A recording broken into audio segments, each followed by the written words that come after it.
and welcome to episode 28 of the Never Split Up podcast. My name's Nolan, that's Anthony, and today we have a very special episode for you guys. It's our top 10 favorite franchises of all time.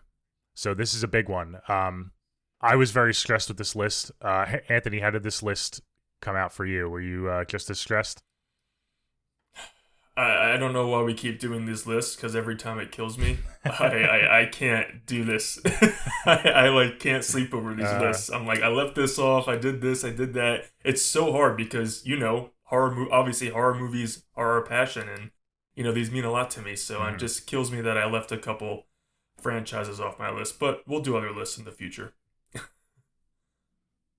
Well, we've done about probably 4 or 5 of these on the podcast so far, and I feel like we just keep making it harder for ourselves. This was definitely the hardest list. I didn't think it was going to be this hard, but there are so many cherished franchises in the horror genre that I didn't know I liked so much until I started compiling them.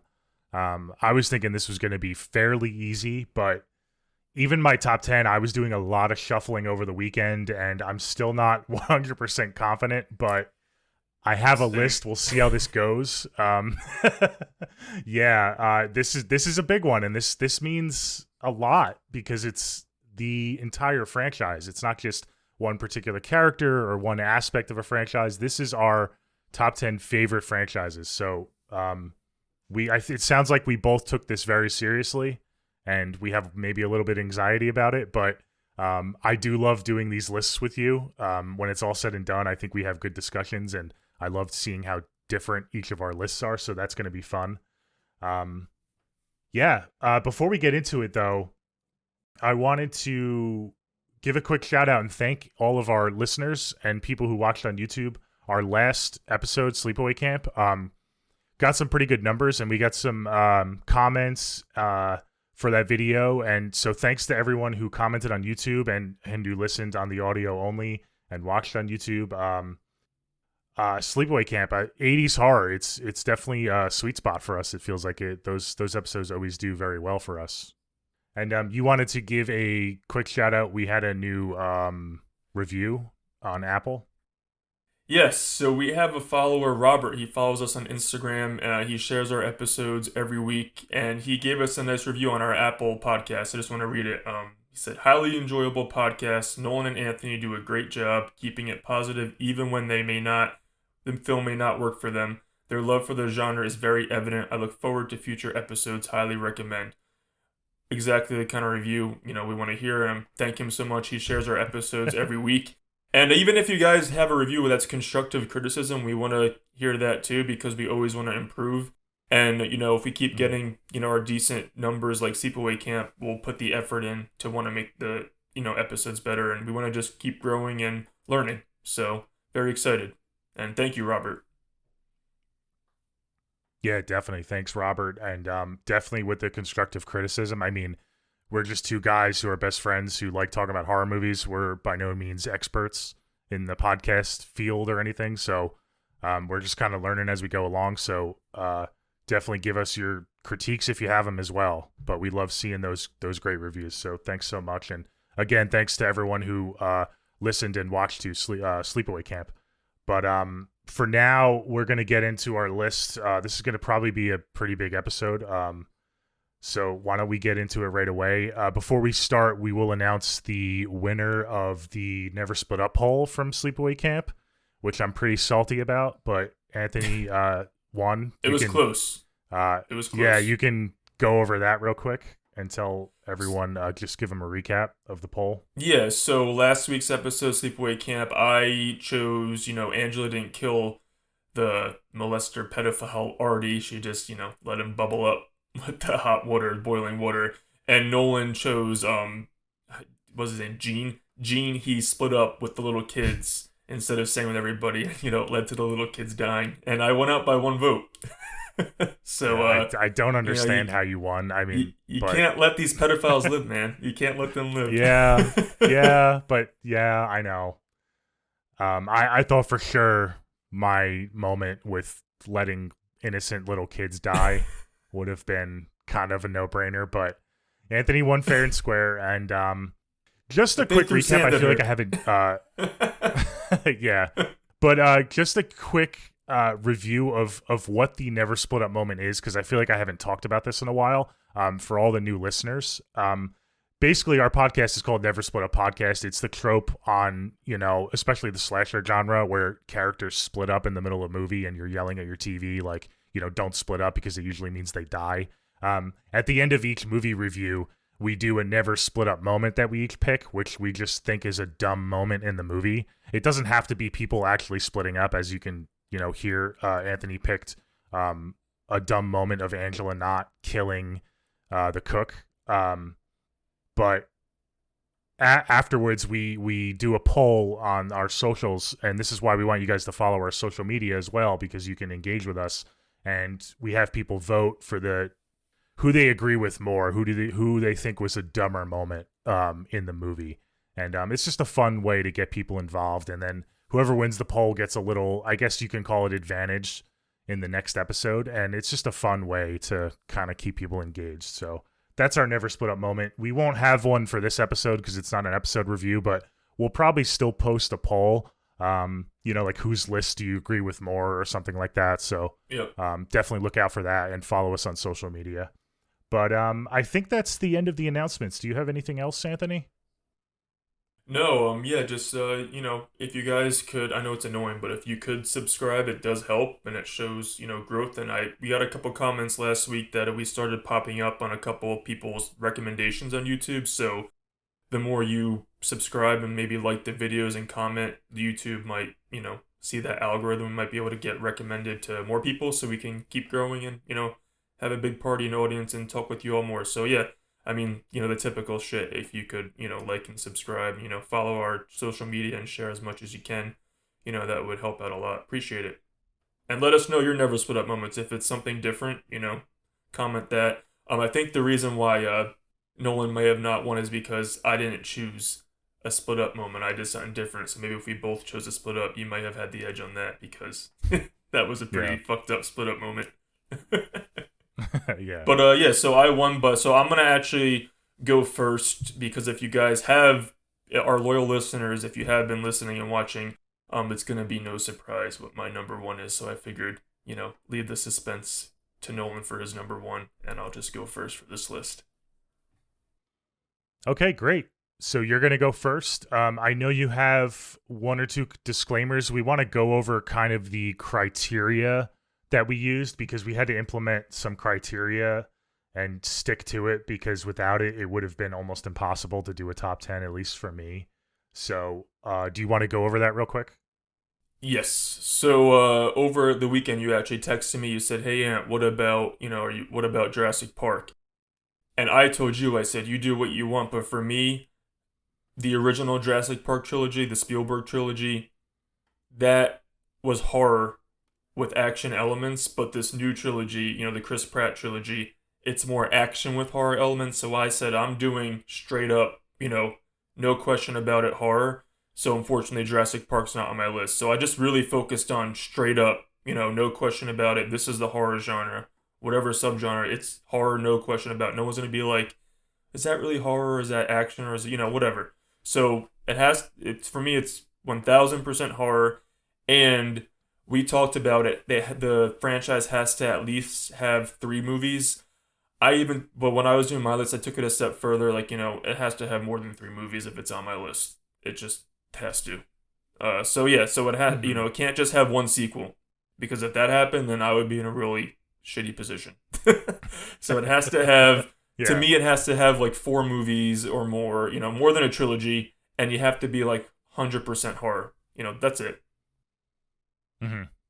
No, I definitely agree with you. I follow those criteria as well. All of my movies have more than 3 installments, and they are all, no question about it, horror, at least in my eyes. So you mentioned Jurassic Park. I just had 2 that I really want to shout out. I know we're not doing honorable mentions, but these are 2 that I really wanted to put on my list, but they kind of don't fall into that typical horror. They kind of are just have horror elements. One is the Resident Evil franchise. I adore that franchise. I know the first one is like pretty much a horror movie, but the rest kind of get pretty wacky, especially like the third, fourth, and fifth ones. And then the other one I really, really wanted to put on my list was Underworld. It's a gothic Okay. horror. It's got vampires. It's got werewolves, but it's not straight up horror. So I really couldn't include it. And I felt like I would have been cheating myself if I included it. So I just left those two off my list. But I adore those two franchises. They have like a special place in my heart. So Sounds like your issue was different than mine. Mine was like the first two Psychos are like fucking beautiful and perfect to me, but when you, the whole franchise as a whole, I don't go back to it and watch every single one as much as I go back to the first two. So, Psycho, it makes me want to like yeah, really be upset, but Psycho's not on my list. And that's because I yeah, also take into consideration Bates yeah. Motel is like the show that's part of. Then you're getting too much. It's too much. I love the first two Jaws as Mm. I watch every year, but am I really gonna have a franchise when you have Jaws: The Revenge in it? You know what I mean? It's really hard for me. But I had to leave off movies and franchises that mean so much to me. So like no Jaws, no Psycho, no Silence of the Lambs because there's only one Silence of the Lambs. Shit like that. It was very hard. So we know Yeah. that some people have those on their list. It's just I really, really thought about the franchise as a whole rather than, Jaws is one of my favorite movies of all time. Maybe one of my favorite movies, but it's part of a franchise. You know what I mean? So we really took that Mm-hmm. seriously, and because of that, we're gonna eventually rank, our favorite trilogies one day down the line. Far down the line, we'll do that because then you'll see some love for the franchises that at least aren't on my list. They'll come back one day because looking at it through the lens of a trilogy is much different than through the lens of an entire franchise. So, just wanted to say that because I was thinking about that for the past week, stressing out. Mm-hmm. Yeah, for sure. All right. Well, without further ado, we got that out of the way. Let's get into our top 10. So you're gonna go first. So let me hear your number 10, man. So we were talking before we started, and I'm like, I don't even know if I should have I don't even know, but whatever. I'm sticking with it. I must have written it down for a reason. Yep. Some people might see it as a cheat, but it's definitely a franchise. It's a universe, though. So my number 10 is the Conjuring franchise, aka the Conjuring universe, because some people could say, the Conjuring franchise is the Conjuring main movies, but since Ed and Lorraine are so connected to the other movies as well, and they pop up here and there, and just kind of a story like, Annabelle spins off from the Conjuring, it's got to be my number 10. It's I think The Conjuring and The Conjuring 2. I don't want to give a ranking for these, by the way, as we go on, because we're going to rank all these franchises one day, but I'm just going to give my overall kind of thoughts. The Conjuring and Yeah. The Conjuring 2, to me, are straight up masterpieces. Love you, James Wan.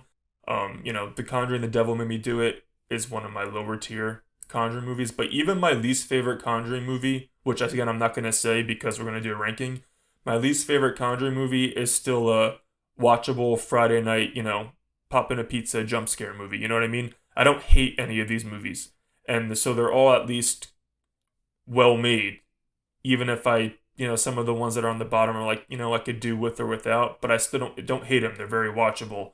But there's specifically The Conjuring, The Conjuring 2, and Annabelle Creation, the second Annabelle. They really, really, really, really do a lot for me. And the franchise as a whole, I can watch them all, linear and have that through line. And I just think it's a very quality franchise, and I'm happy that we get this Marvel Cinematic Universe, but now we have a Conjuring universe, so we have a horror universe, which is cool that horror is doing what Marvel is doing and shit like that. And The Conjuring really was like the one that came out and said, horror franchises can have whole universes and spin-offs and all that shit. So I just think that, it's earned its spot. It's the highest grossing horror franchise of all time. It might be cheating because it's a universe, but it is the highest grossing. So I love Patrick Wilson and Vera Farmiga in these movies. I love the atmosphere. Even in The Nun, a lot of people don't like The Nun. I just like the atmosphere of The Nun. It's very gothic and, Mm. old timey, and it's almost like you want to go on an amusement park ride and then you get off at the end. It's just fun. It's fun. I like watching with family members and watching them jump and all that shit. It's just very fun, and it's quality acting. So yeah, I have fun with this franchise and universe a lot. It was hard for me to put it on over others, but it's definitely earned its stripes, and it's only been around for 10 years, and it has, I think 8 movies, including if you include La Llorona. So yeah, it's definitely earned its spot for me. No, definitely. I'm glad you stuck to your guns with The Conjuring. That's a great entry. It's definitely a franchise. It's all the same IP. The only reason people call it a universe is because it has different names attached, but it's all one franchise. So definitely don't apologize for that. It's a good one too. Like you said, even the quote unquote worst ones are still fun. I mean, they're still mainstream, popcorn horror. You can just have fun with the whole family. People that aren't super into horror will dig them. That's definitely a good entry. I'm glad you stuck to your guns and didn't remove it from your list, because Conjuring is definitely solid, and it has an all timer in the franchise, which definitely gives it props. The original Conjuring. You said we're not going to Yes. do our rankings, but I mean Yeah. the original Conjuring is like one of the greatest It's a horror movies of modern all time classic. in Yeah. my yeah, exactly. So, okay, awesome, great, starting out I also strong. The think it's a Conjuring good universe. gateway horror for like maybe not younger, but like I don't know. I would show it to a young kid, but if you're like 10 or 12 and you want to get Oh into yeah, like getting towards the R-rated movies, I mean, The Conjuring's rated R. I don't know hmm why, but I would maybe show them this franchise, and it might make a kid fall in love with horror. So I put myself in a kid's brain yeah, too when I think about it sometimes. So yeah, let's hear your number 10. yeah, and always looking out for the kids. Never thought I'd say that line. All right, well let's roll along. Here is my number 10, and I'm starting with a biggie, I think, in my mind and a lot of people's minds. My number 10 is the Texas Chainsaw franchise, Texas Chainsaw Okay. Massacre. It just squeaked in. It's a great franchise. The only reason it's so low, it's at 10 and it's not higher for me, is, and we've talked about this, I prefer the newer movies post 2003 remake. I don't really resonate with the originals. The original is a classic, but especially the original sequels, I don't really go back to at all. Um, but I do like the new ones. I like the 2003. I like the beginning. I even like Texas Chainsaw 3D. That's a fun movie, and it was ahead of its time, doing the whole like requel thing, how it's like a direct sequel of the original. So props to that movie for kind of getting ahead of the curve for that. And they're just a fun time. Leatherface is an all time villain for me. He was on my top 10 classic villains, and chainsaws always terrified me. The whole concept of getting lost in like rural Texas is so terrifying. I had to include it on my list. I almost bumped it off, but it's too much of a biggie, and I do go back to those movies enough to justify it. But you might be surprised it's not higher, but it makes number 10, which is a really good. This top 10 for me are all like adored. So just because it's 10 doesn't mean I don't like the franchise. I really adore this franchise. Like I said, I don't watch the originals as much, but it has enough entries to justify it being in my top 10. Cool. Yeah, I'm happy that it made your list, and we've talked about it a little bit that we prefer some of the remake, and me Mm-hmm. specifically the prequel to the remake. But I'm very happy it made it on your list, and that as a whole you can still appreciate it even with the other Mm-hmm. entries. Um, that's a good 10. That's a big 10. It's a big Yeah, it number is. 10. It is. Yeah. Yeah. Oi. All right, so we keep this train rolling. Okay, my number 9 is might make your fiance very happy. My number 9, which I was trying to talk to Nolan to get me into cheating and having two for my number 10, but rules are rules. So my number 9 is the Insidious franchise. I think it might be the most quality supernatural horror franchise. Because again, The Conjuring, awesome. It's a franchise universe, but Insidious is just one franchise. They all, same name. Insidious Chapter 1, Insidious Chapter 2, Insidious Chapter 3, Insidious The Last Key. I think Insidious 1 and Insidious 2, I'm in love with. I love them so much. Again, James Wan, something that's in common with The Conjuring. I think he did so good making a PG-13 horror movie and the first sequel. And you have Rose Byrne and Patrick Wilson. Again, it's just so quality. And the jump scares, they're so smart. There's a bunch of jump scares, but they're so effective. I adore Insidious Chapter 3. The wink link for me is the last key, but it's still watchable. I could watch it. I don't hate it. So again, I'm looking at these franchises and like, do I hate any of these movies? And so far, actually with any of them, I don't hate any of them in my top 10. So that's why, if you guys can get in my mindset, the franchise that are on my list are because even though there might be winker links, I don't hate them, so I can still watch them. So the Insidious franchise, makes the cut for me. I think it's the best PG-13 horror franchise. Again, we're doing more than four. This has four movies, so that's important. It's not my favorite PG-13 horror movie, but as a franchise, it is. And it has some iconic friggin' scenes, and I can't wait. We're gonna be doing an episode on at least the first movie within the next couple of months, because a couple of weeks, because we have another movie coming out, and Patrick Wilson's directing this next movie, so it's very exciting that the franchise, is still thriving, over 10 years later, and very excited to see it continue. But yeah, I know Jackie, your fiance, has a soft spot for this one, so she might be happy that I included it on my top 10. Oh, for sure. She adores this franchise. It's probably like her in her top 3.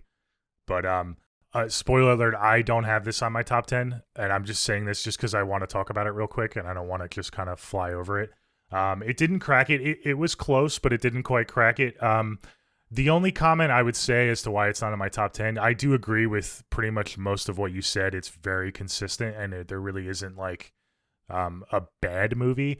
I just wish, I guess for rewatchability factor, that it had a bit more complex of a plot. I think the plot is a little too simplistic over the 4 movies, and I hope the 5th movie kind of takes it up a notch. But no, it's solid, especially for PG-13. Like you said before with Conjuring, it's like a gateway. I think this is, and I understand why you wanted to kind of put these together at number 10, because they are very similar. These are also like pretty good gateway because they have the jump scares that like are for kids that kids would really like freak out. But then if you want to kind of take it up a notch, if you're like a teenager that really wants to get into like something that's creepy, it has that creepiness factor too. So it's kind of rides both. Whereas The Conjuring is all like jump scares and popcorn. This kind of has a little bit more layers. But yeah, the only knock for me is it's a little too simplistic in its plot and its like premise, I guess, if that makes sense. So I don't really go back to them as much as I do with these other franchises on my top 10. So that's really the only reason why it's not on there. But yeah, solid entry, solid movies. I definitely love those movies as well. So that's a solid, right, that's a solid 10 and 9 for you. All right. You're and that was strong. my shout out to, because James Wan really paid tribute to Poltergeist with these movies. And I just think the Insidious franchise as a whole I adore the first 2 Poltergeists, but the Insidious franchise as a whole is better than Poltergeist franchise as a whole. So that's my little shout out to Poltergeist, is that, it walked so James Wan can run with Insidious, because it really is an homage to Poltergeist, a lot of this franchise. So yeah. Mm-hmm. Okay, cool. Awesome. Well, let's keep going. My number 9 is a more modern franchise. It just snuck in. I actually didn't have this on my top 10 for a while until I really did some self-reflecting, and I wanted to stay true to myself. But it is the Final Destination franchise at number 9 for me. Talk about consistency. I know there's one particular movie that people kind of rag on. I still like it. So even my least favorite movie in this franchise is fun, and I like watching these movies back to back. That's a big factor for me for why this is in my top 10. They're very consistent. I love how it plays on like our irrational fears and our phobias. It does it so brilliantly. It's such a cool concept. And the whole premise of, because we got a lot of these, and I think Final Destination, you might be able to speak on this more, Anthony, because you're more of a, I guess, horror encyclopedia historian than I am, but I feel like it helped start the wave in the early 2000s of like these supernatural forces in movies that like trigger events that kill people. One comes to mind. We actually just watched this earlier today because we saw it on HBO Max, was that movie One Missed Call. You remember that movie? I feel like it's very Final Destination. The American version, yeah. Yeah, so yeah, I'm sorry, yeah, the American version. It's very Final Destination like, but I love how it's an unexplained force and they never quite explain it, and that it always wins pretty much. Like it always comes out on top.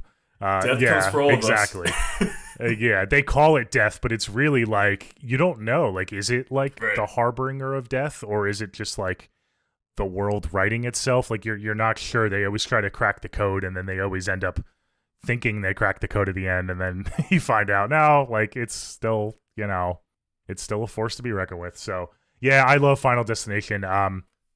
It used to creep me out as a kid, especially number three. I have fond memories on number three because I was a big roller coaster junkie.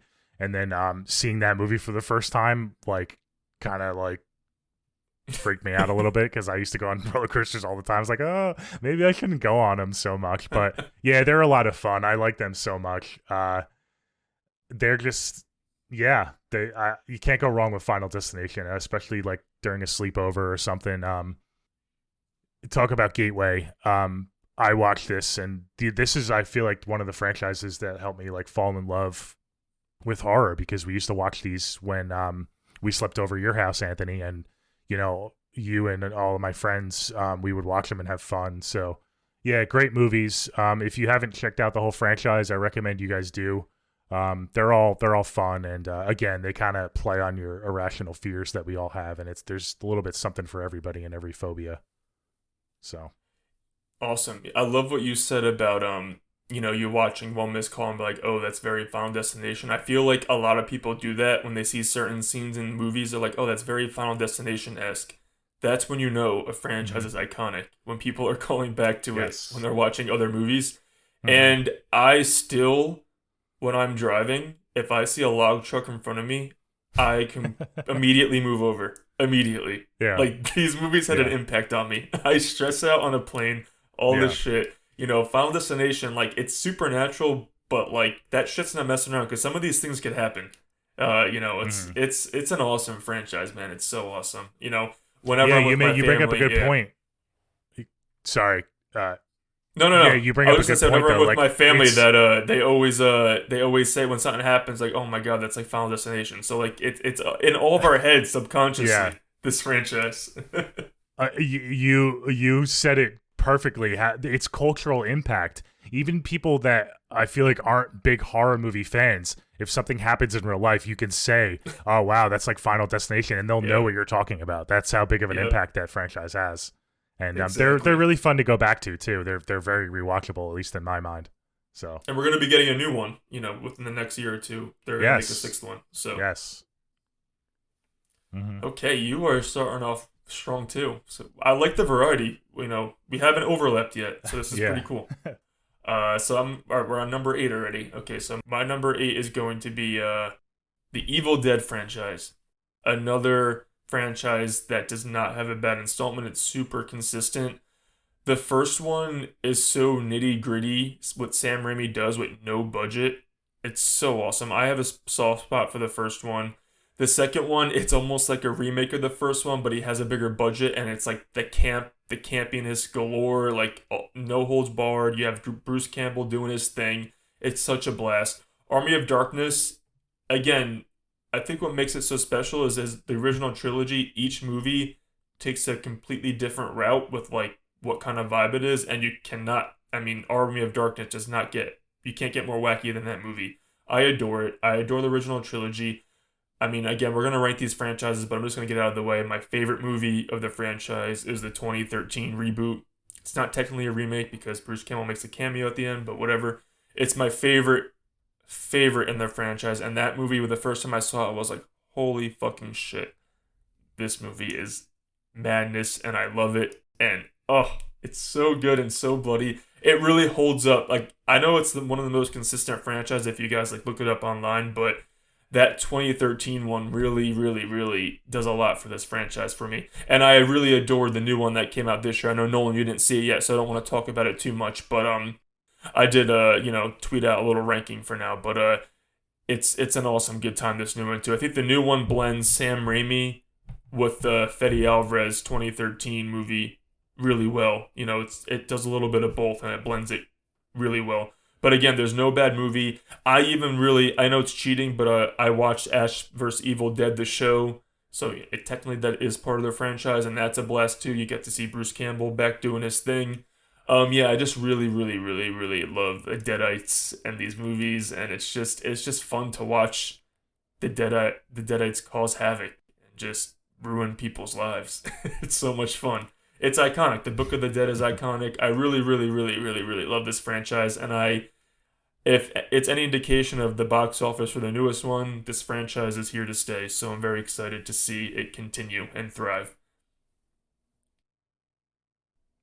Cool. Awesome. Question for you.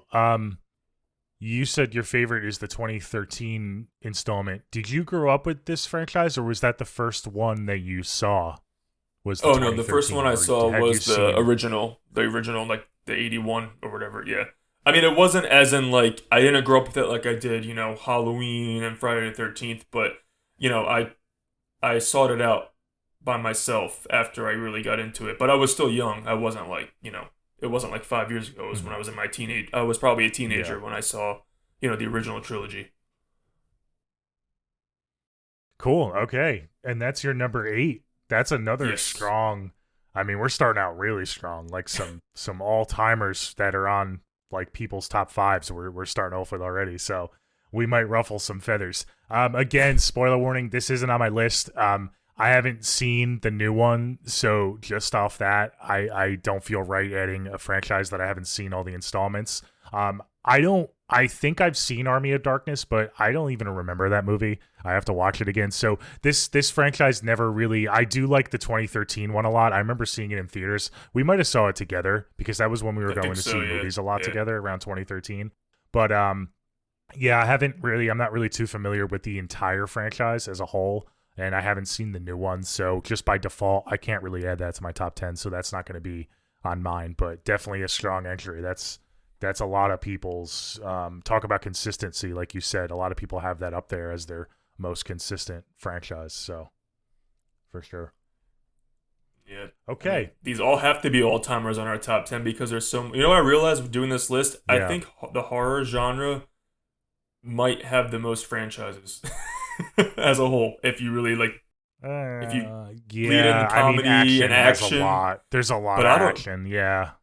But I think horror really like once the 80s hit, they're like, how can we make these franchises? So it's close, but I Hmm. think horror might It's win out. close. Yeah. It might be close, but I'm like, damn. So these all have to be all timers in our top 10 because there's too damn many of Yeah. Yeah. them. I agree. Okay, here we go. My number 8. We're just we'll roll right along. This is our first overlap. My number 8 is the Okay. Conjuring universe. Yeah, Okay, good. everything you said before about the Conjuring universe, I definitely think it's a franchise. It's fun mainstream horror, like you said. You can watch it with the family. The acting, like you said, the actors, Patrick Wilson and what's her, who plays? I always forget her name. Vera Farmiga. Vera Farmiga. Vera Farmiga. They're solid as the Warrens. I even like the acting in the spinoffs. I've talked about this on the podcast before. I adore The Nun. I think the gothic theming is awesome. I think the setting of the kind of abandoned, forgotten about coven that are like in the middle of nowhere is awesome. The acting in that movie is solid. I think they're just all solid movies. A lot of people rag on one or two. I like La Llorona. I think it's fun. Me I too. like the original Annabelle. I think Annabelle's pretty creepy. Um, the only knock on it, if I had to give it a knock, and again, this is an all timer for me, is like they don't really have that one. They use Valak, obviously. We're gonna get Nun too, but I don't think Valak and like the Nun image is like an all timer for me. Like the bad guys. Like Annabelle is cool, but like not my favorite doll. Valak is cool, not my favorite demon. So it doesn't have like any of my favorite villains, and I'm a big villain guy. So that would probably be like the one like very slight knock as to why it might not be like in my top 5, but it's still an all-timer. You can't go wrong with the Conjuring universe. Um, Hardcore die-hard horror fans like these movies, and newbies who aren't really into horror like these movies. So it's kind of for everybody. And like you said, Yeah. shout out to James Wan for kind of creating this whole universe and starting that. The original Conjuring just kind of took the world by storm, at least in our circles. And it's an all timer and doesn't have a bad entry. And like you said, I think there's 8 entries, which is a lot Yeah. considering We're this gonna only have came out like 9 10 years with the ago. Nun So 2 in a we're couple going to have months. 9. Yep, exactly. So yeah, Conjuring universe, number 8 for me. I think it might be like the ultimate like super mainstream. Not that it's not a bad thing to say. It's the ultimate like super mainstream horror franchise, and that's not a bad you Yes. know quality to have. Hmm. Well, that's just it, because we call it a universe because it has I knocked the villains, but like Annabelle is iconic enough to where it Yeah. doesn't need the Conjuring name attached to it, and it still makes a ton of money Right. because it's so I mean, she's on my iconic. arm. It's so I have Annabelle on my ingrained. arm. Yeah. Yeah. I have the nun on my Yeah. arm too. Oh, that's right. Yeah. So you had to Yeah, put that I on have your them top both. 10. Yeah, Yeah. yeah. Awesome. Okay, cool. So we are just, I mean, like I said, there's not gonna not be really an all-timer on this list because, we were stressing about it. So it's just gonna be banger after banger. So let's get to number 7. It's gonna be another overlap, so that's cool. Our first overlap, we're close together. It's the Texas Chainsaw Massacre franchise for me. Um, Again, Nolan and I have both said, which is controversial to many, but I know some people have the same opinion. To me, my favorite, I mean, again, we're going to rank this, but just get out of the way, my favorite movie in this franchise is the 2003 remake with Jessica Biel. I had to buy a different DVD because I watched the first DVD I bought too many times. That's how much I love that movie. It's an all-timer Nice. movie for me. I love it so much. The prequel with Jordana Brewster that takes place before the Jessica Biel one, I adore that too. That movie is so disgusting and it doesn't care about the blood and the torture that these people go through. It just doesn't hold any bars. And that was released like wide in theaters in 2006. Ballsy of the studio to do that. It's so mean and so nasty. I love those two. And then, obviously, the original is a classic for a reason. There's so many images that will live on forever in infamy. And I love the original too. It's a classic. It's just, my preference is, the remake and the prequel. And you know what? I'm going to get some hate, but the one that came out last year, I fucking had a good time with. I liked it. I don't care. And it was the only movie that had a legit massacre in the bus. And I thought that was fucking awesome. When you get to, like Nolan said, the original sequels, I like the first sequel because it's so wacky. I think it's a blast. It just goes, you get some cool characters in there and it's just crazy. My knock on it is that Leatherface is almost put down by his family, so it makes him less intimidating. That's what I hate about the original sequels. He's Yep. not as Yeah. menacing to me. The third one is alright, and then once you get to the one with Reese Witherspoon and Matthew McConaughey, that one's pretty bad. But you can have a drinking game out of that Yeah. movie and have a blast. You can really take a shot Yeah. every time something stupid happens, and you'll have a blast. But yeah, I really like the Texas Chainsaw 3D. It would be a camp classic. I just can't get over the fact that the timeline doesn't make sense in that movie, so it drives me fucking crazy. But it is a fun movie. I saw it in theaters in 3D. It's so stupid. It's really stupid. It makes no sense. Do your thing, cuz it's just it's so bad. But I have a good time with it. And I really like the other prequel, Leatherface, the Leatherface prequel that came out, a few years after 3D. I like that too. So yeah, it has its ups and downs, but the original combined with the 2003 and the 2006 movie and even the 2022 movie, it has to be on my list because those that 2003 and 2006 movie, they're so special to me. They're literally all timers for me. They would be on my like whatever top 20 whatever favorite movies Mhm. of all time list. They're so damn good. And I also heard rumblings that they're going to bring this franchise back again, hopefully theatrically. So I can't wait to see what happens in the future. But yeah, Leatherface he was on both of our honorable mentions for the villains, but I'm happy that he made both of our lists for the franchise. Yeah, and I think we kind of feel similar about this, and this is why it was my number 10 and not higher. I think we both agree that it is probably, I mean, I don't know the rest of your list, but it sounds like it might be the least consistent franchise on your top 10. Is that fair to say? Yes. Okay, yeah, same with me, and that's why it's number 10, but to your point, the good entries in this franchise really carry it. I mean, they are so good that they carry all the bad with it. So, the original sequels, I kind of it seems like you like the original sequel, Texas 2. Yeah, I a do. little bit more than me. I again, I don't really like. I'm a villain guy, so I always go back to that. I don't like what they did in that direction, but I still have fun with it. But yeah, the original and then the remake, the beginning. Even if you want to throw in Leatherface, they really carry the franchise, and it's probably my one example of one on my top 10 that's not really as consistent as the rest. So, but Yeah, all for timer sure. villain. Yeah. Yeah, for sure. And it's just the great entries to us, I think, just is the reason why they're in our top 10 because they're so good. hmm Yeah. There's a reason it's so iconic, and Leatherface is so iconic with the skin mask and the chainsaw. I Oh, mean, yeah. you ask anyone, you know, it's a household name. You know, Leatherface with the chainsaw. So okay, great. All right, we're getting into towards the middle of our list. So that was your number 7, right? Yes. Okay. All right. So my number 7 is the VHS franchise. Oh, wow. Yes. I didn't say that. I'm sorry. I And didn't mean that in like a bad way. no. I was looking to get your reaction because this is like my one, I guess, dark horse, and I started it at number 10, and as the week went on, it just moved up and up and up. I am unapologetic about this franchise. I love this franchise. You talked about Texas Chainsaw, the beginning, how it goes there with the blood and guts. VHS is a franchise that does not shy away from going there, and every single installment fucking just goes balls to the wall, and I love it.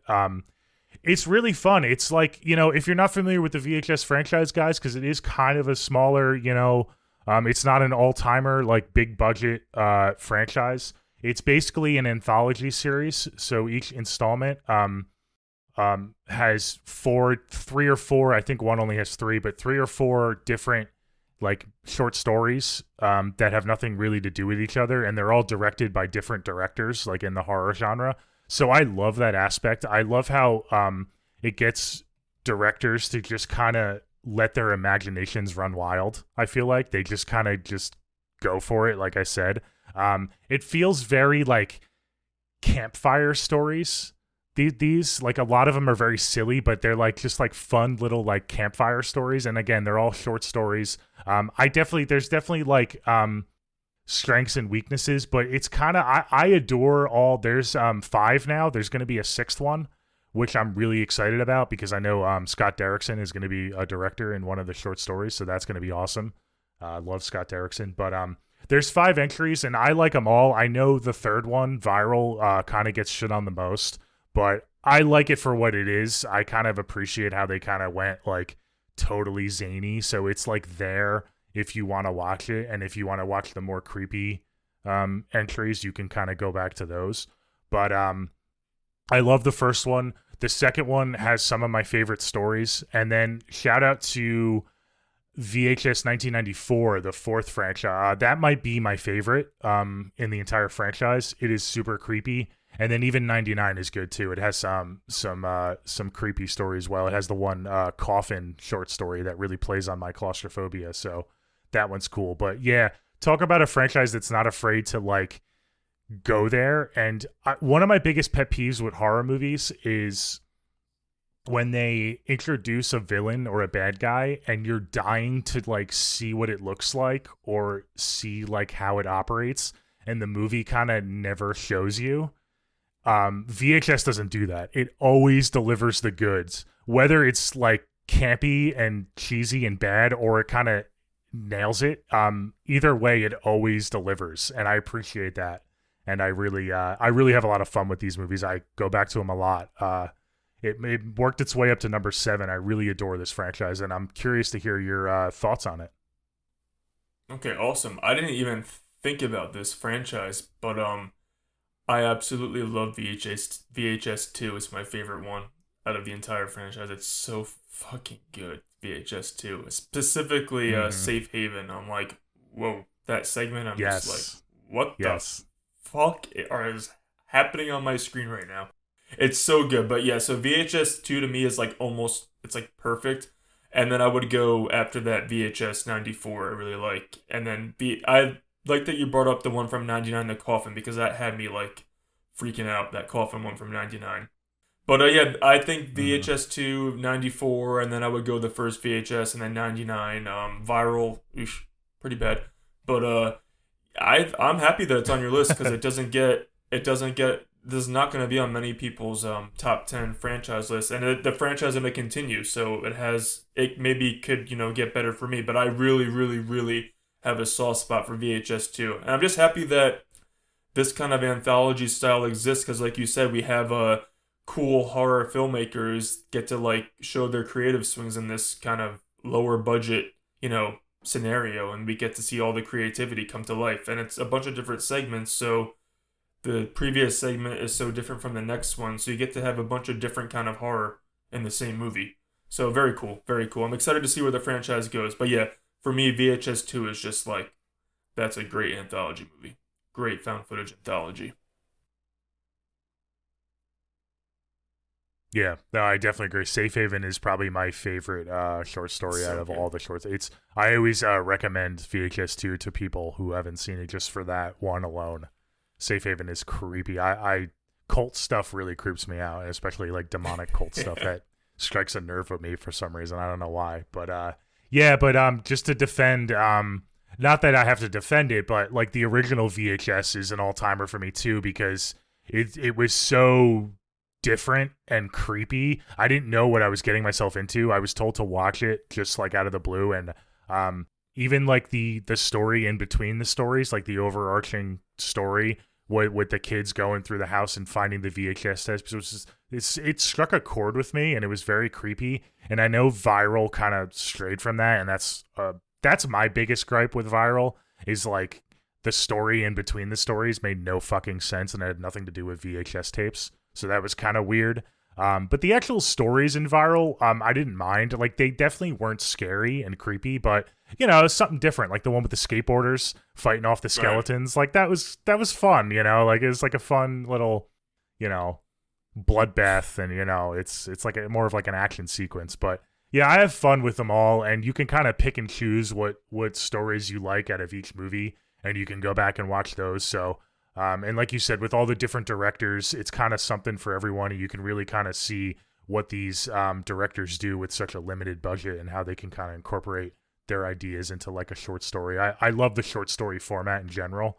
So I love this franchise so much. I can't wait for the new one. Like you said, it's coming out soon. I think it's probably this year. Was originally saying 2023. Yeah, but there's not much info on it yet. So I'm hoping it still comes out this year. I would love that. That'd be awesome. I have such a funny story. When the first one came out in 2012, I was like, oh my God, I want to see it in theaters. So I think it was like my ex when it came out in 2012. I'm like, let's go to Tom's River and see it. So we went, and it was almost like a hall, and they just put us in a room. It was just us two, and they just pretty much pressed a projector, but it was like chairs like what we're sitting in now. It wasn't like a theater, and they just pulled down like a friggin' projector. And it added to the I forget what awesome. It was literally like a downtown like building. It wasn't a theater. It was just like they must have had it like I don't know, in a random room. But it added to like the vibe of the movie so much, it almost made it better. I was like, this is pretty cool. So yeah, I actually saw the first one in a, quote unquote theater and not at home. No, that's awesome. Yeah, because like most people, I didn't see it in a theater. It didn't get really a theater release. Right. I saw it alone. I was home alone when I first saw the original one, and it definitely creeped me out. But that's an awesome story. That's awesome. Yeah, it was very. I always laugh about it when I think about it. I'm like, it's so stupid, but it's like, so hey, much am fun. I like in the movie right now? Like, what's going on? Yeah, yeah. It's exactly how we felt. Like, should we like leave? Like, do we stay? But that's a good fish out of water pick that you had there. I like that. All right, so we're just outside of our top 5. We're at number 6, and I have a biggie, and I struggled with putting it in my top 5, but it's just outside, just because preference. But my number 6, Hi, I'm Chucky. Wanna play? It's gonna be the Child's Play franchise. Again, I see a lot of people go back and forth between this franchise and one other franchise that it's the most consistent of all the horror franchises. Everybody knows what the other franchise I'm talking about is. But this is just the original is so awesome. Again, guys, watch our episode on it. I think it was pretty comical or banter in that episode, but it's such a good. Yeah. To me, it's a great intro to this character and this franchise, and you actually care about a kid in a horror movie, and he's not annoying. Like you're rooting for this kid, and that that's a lot to ask of me specifically. And I really fell in love with Andy, and Charles Lee Ray, Chucky, Brad Dourif is just, we've said it in our villain episode, Brad Dourif is Chucky. It's so good. I think Child's Play 2, again, I do not want to give my ranking away, but Child's Play 2 is one of the best horror sequels ever. It just takes everything that worked in the first one and just takes it up 10 notches, and it's just Chucky no holds barred. I love Child's Play 3 too. I get some hate, but I like it a lot. It's kind of simple. It takes it a step down from part 2. I think that's why people shit on it. And then once you get to Bride of Chucky, it's just, it's 90s horror, which is my fucking shit. And I love Bride of Chucky so much. It's so wacky. You get introduced to the wonderful Jennifer Tilly. Seed of Chucky turns some people off because it just goes way too wacky. I could watch it now and laugh at it, but I will admit the first time I watched it, I'm like, what the hell am I watching right now?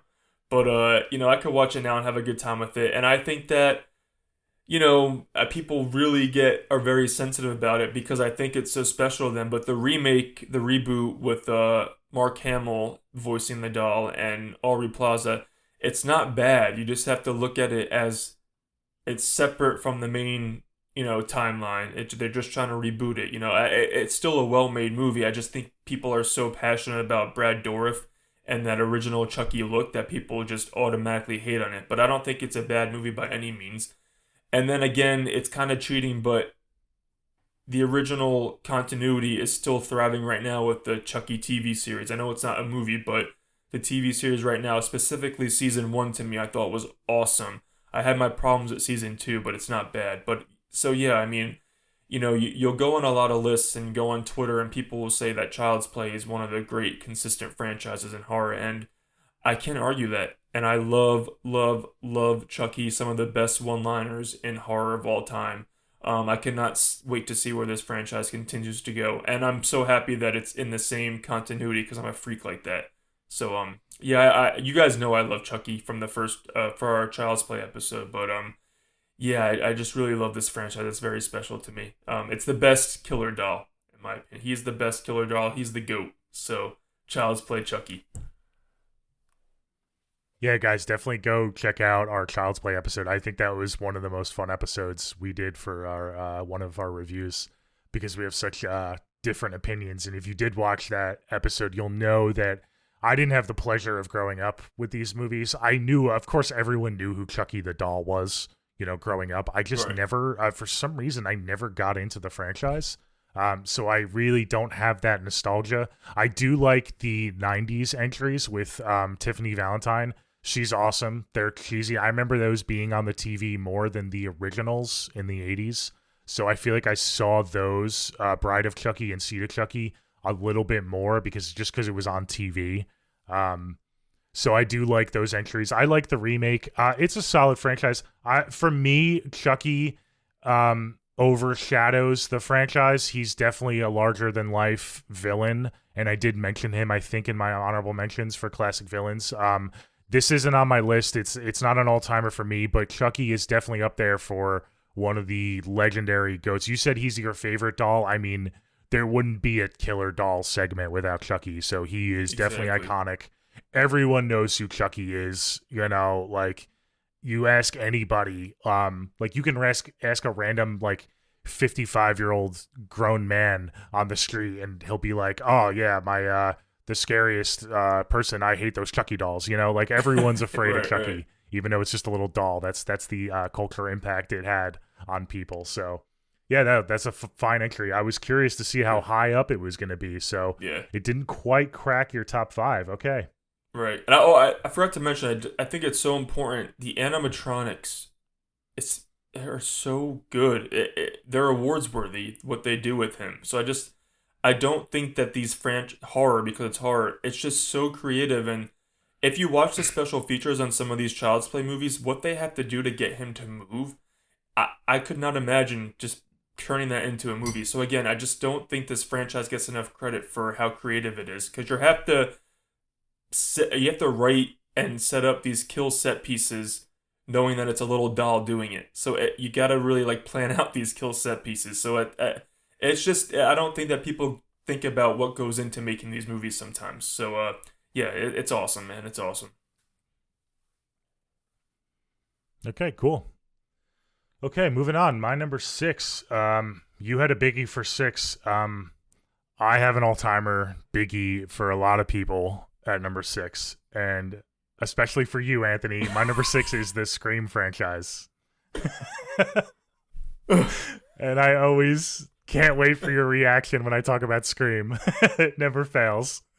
No, sorry, man, it didn't crack my top 5. No, I really struggled with this one too, because this is not a knock on any of the movies, and I've talked about this, and even though we have different rankings of the sequels, I think it's a very consistent franchise. It's very well acted. It's one continuous story, which is awesome. The continuity is there. It's the same premise, but it's always fresh because they always bring in the new meta and stuff. So this isn't a knock on the franchise at all. The only knock I have on it is that it's really missing. I have my favorites, but it's really missing, at least for me, that one signature sequel. And I know for you, it's number 2. But it doesn't hit for me the same way as the original. If it had that one sequel that really went there for me and maybe like got a little darker and grittier, because I like that. I like the new ones though. 5 and 6 are starting to grow on me more and more. Especially 5. I really kind of hated on it when I first saw it in theaters. I didn't like the ending, but it's starting to grow on me. 4 is one of my favorites just because it goes there with the gore and it kind of plays on the gore, and I love the whole gore aspect. And then obviously Jill is awesome. I love this franchise. It's not quite top 5 for me, but it's great. It just is personal preference, man. There's nothing else to say. You don't have to get mad at me. The top 5 for me, I just go to more. And we've talked about this before. I kind of consider myself a newer Scream franchise fan. I always liked the original, but as a franchise, I never really dove into it until recently, really until 5 came out, and then we started doing the podcast, knowing we'd be covering 6. So maybe that's why, and maybe as we cover it more, it'll kind of creep up higher and higher. But for now, I had to stay true to myself. It's not a knock on the movies themselves, because they are expertly done. I mean, you're hard-pressed to find better acting in a horror franchise than Scream. I mean, talk about top-notch acting, like all the way through.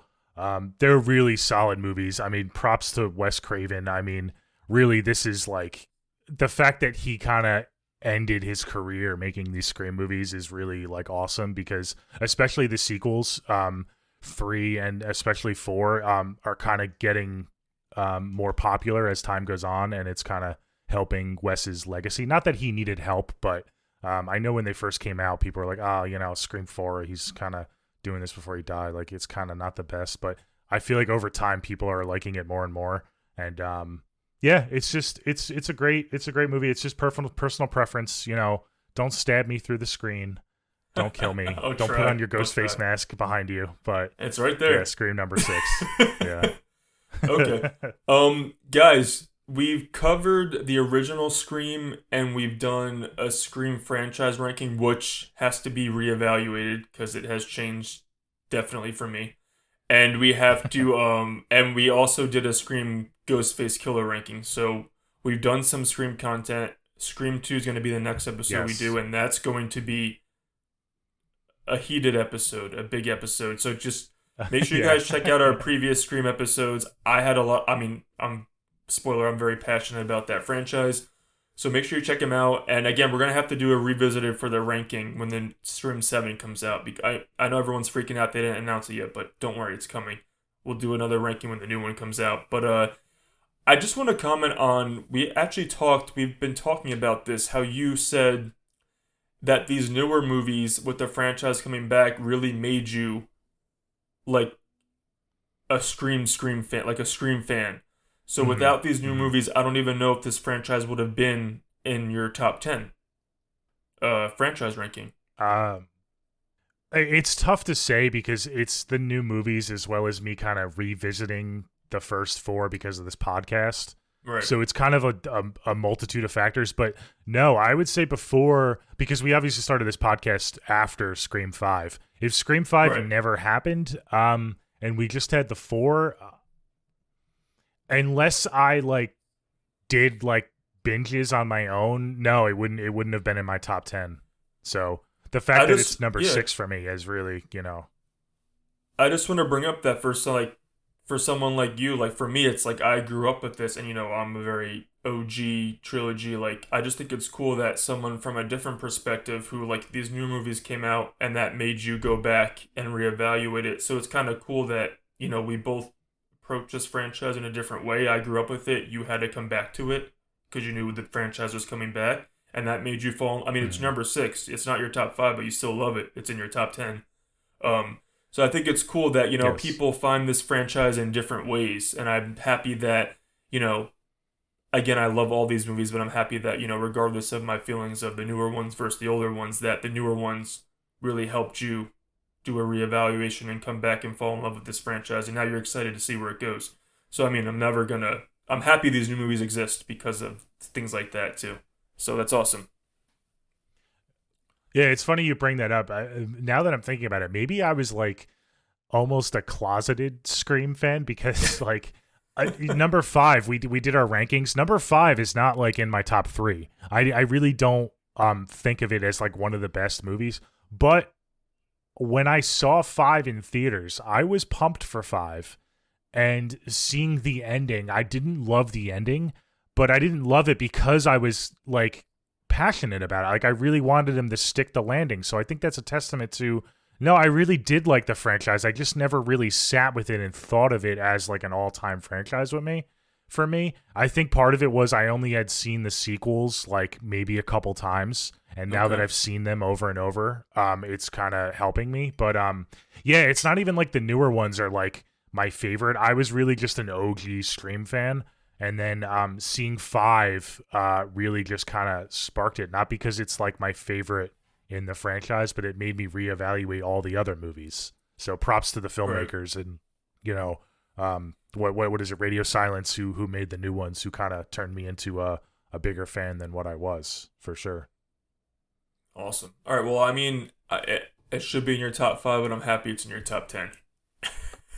It almost was, man. It almost was. I did like some last minute changes, so All right, cool. So we're in the top five. My number five is a huge one. It's one of the oh biggest fuck. of the big. I mean, I'm sorry, it's in my top five. I love it so much. Okay. My number five is Friday the 13th. Okay. Huge. Okay. I mean, Cool. huge franchise. Let's not get. I mean, Oh yeah. I look at when I see a hockey mask, I think of Jason more than the sport of hockey. I mean, that's iconic. I I That's not really, surprising really, coming from you. really, really, really, really, really love the 80s vibes for so many of these sequels. I mean, I don't even how many movies are there? 12? I can't even, I think there's 12 of these things. If you I don't maybe let me do my math real quick. Um, Six, six, seven, 7, 8. 8, Jason. I think there's 12. There's 12 I or think there's 13 12. depending Right. on Freddy versus Jason, yeah. Yeah. Um so I think Yeah. that this is just again, we talked about it a little bit last week with the sleepaway camp episode, but we're Jersey guys. The original was filmed in New Jersey. Most of the series takes place in New Jersey. I just love the isolated camp vibe. And again, we talked about this as well. Jason is someone where my ding on the franchise is we don't have a final girl that repeats, but a pro is that we get to see Jason slaughter these assholes in every movie. Like we don't really want these people to survive. We want to see Yeah. Jason kill them in creative ways, and he delivers in every movie he's in. And shout out to Pamela in the Mm. original. I love that the ending was just like, what? It's his like the mom's killing him. Like it's crazy. Like kill her, mommy, kill her. It's so good. It's just a great franchise. It has again. I'm not gonna rank it because this is gonna be a really good ranking episode because me and you are gonna have different Oh. rankings. But There's a couple. There's one that I absolutely like loathe, and there's another one that's I'm just like, oh my god. I don't like either. But like other than like two, I think like I can have fun with the rest of them. And we're gonna mention it again. We're '90s kids, so we're gonna like the remake shit. We're part of the remake crew. So I really adore the Yeah. 2009 remake. I think it brought Jason back to being like a hulking, like menacing, like don't fuck with me, dude. Rather than just like the cheesy kills of like getting towards the late '80s and early '90s. Yeah, man, I just think that it's a special franchise, and the fact that they were able to like kick these out in the '80s, like year after year, and it was still awesome. I mean, if you have 12 movies and I only really don't like two of them, that's a testament. And I mean, you can't go wrong Hmm. with this. It's a slasher franchise first and foremost, before any story and characters. Some people don't like that, and that's why they prefer Halloween. Some people want to just pop on Friday the 13th just to watch it for the people getting killed. And I love doing that. And I do a binge, whenever a Friday the 13th is coming upon us. I try to watch at least my favorite ones because it is a lot to watch all 12 of them. But that just shows you how much of a massive franchise this is, that they have 12 movies and people are so angry that the fucking legal shit is not figured out yet so we can have another movie. People are clamoring for another Friday the 13th, and so am I.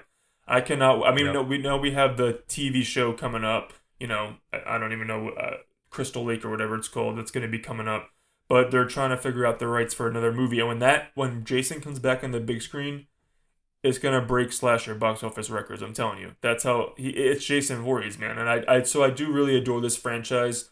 I have a couple final girls who I love that I wish came back.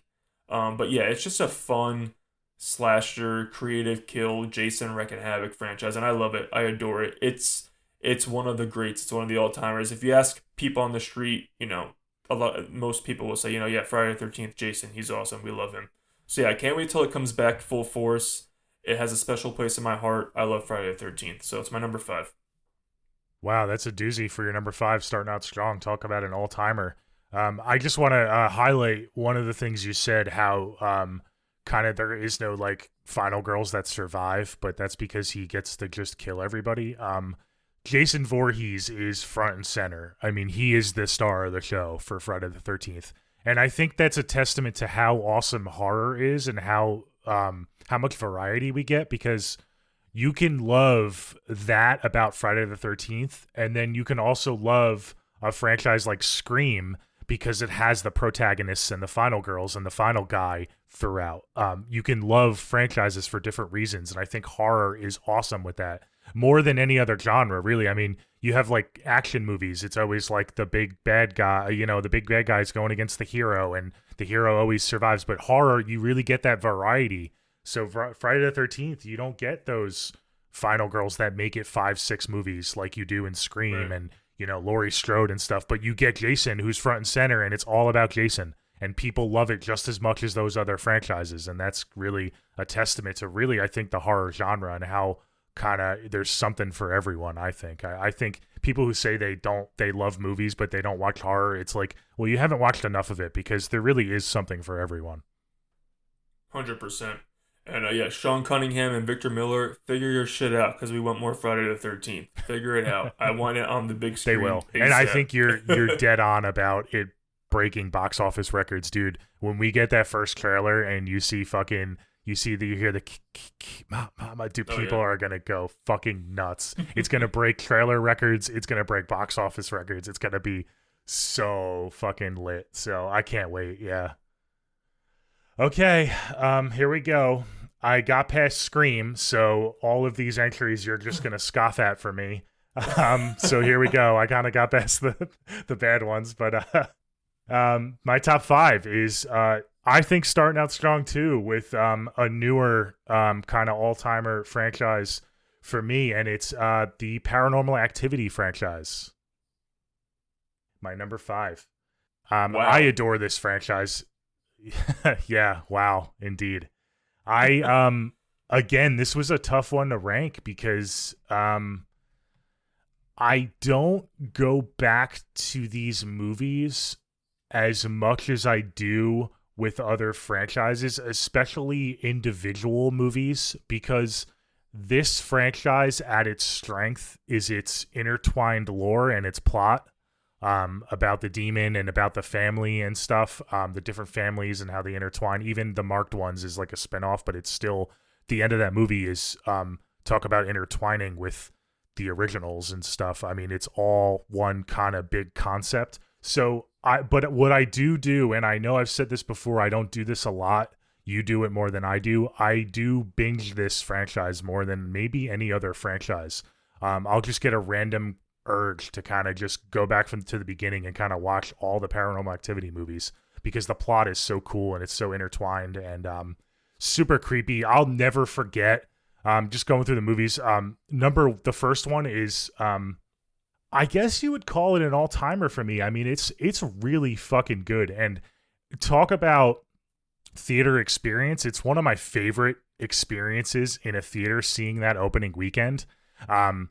Every time the lights went out and it was dark time, like there was a hush that came over the crowd in the theater and everyone was like kind of holding their breath. Like that's the impact that movie had on people in theaters. I remember when the trailers were coming out, it had like those viral trailers where it was like showing people's reactions to the movie, like with their popcorn like flying everywhere, like totally fake. But like, I feel like it sold the movie more. So when it did get released, it was so like everyone was so anxious to see what was going to happen. And the, every night it kind of built and built and built.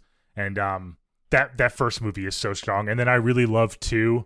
I like 3. There is, one movie. I don't want to get into it because we're going to rank this franchise. We saw it together in theaters, so I think we both know what movie it is. It's bad. I'm not going to defend it. It's the one glaring weak spot of this movie. But I think the strong parts of this franchise really kind of carry it, because there really is just that one bad movie, and then I think all the others are enjoyable, and then there's a couple like really good ones. It's just a fun movie. It's really fun, it's really creepy.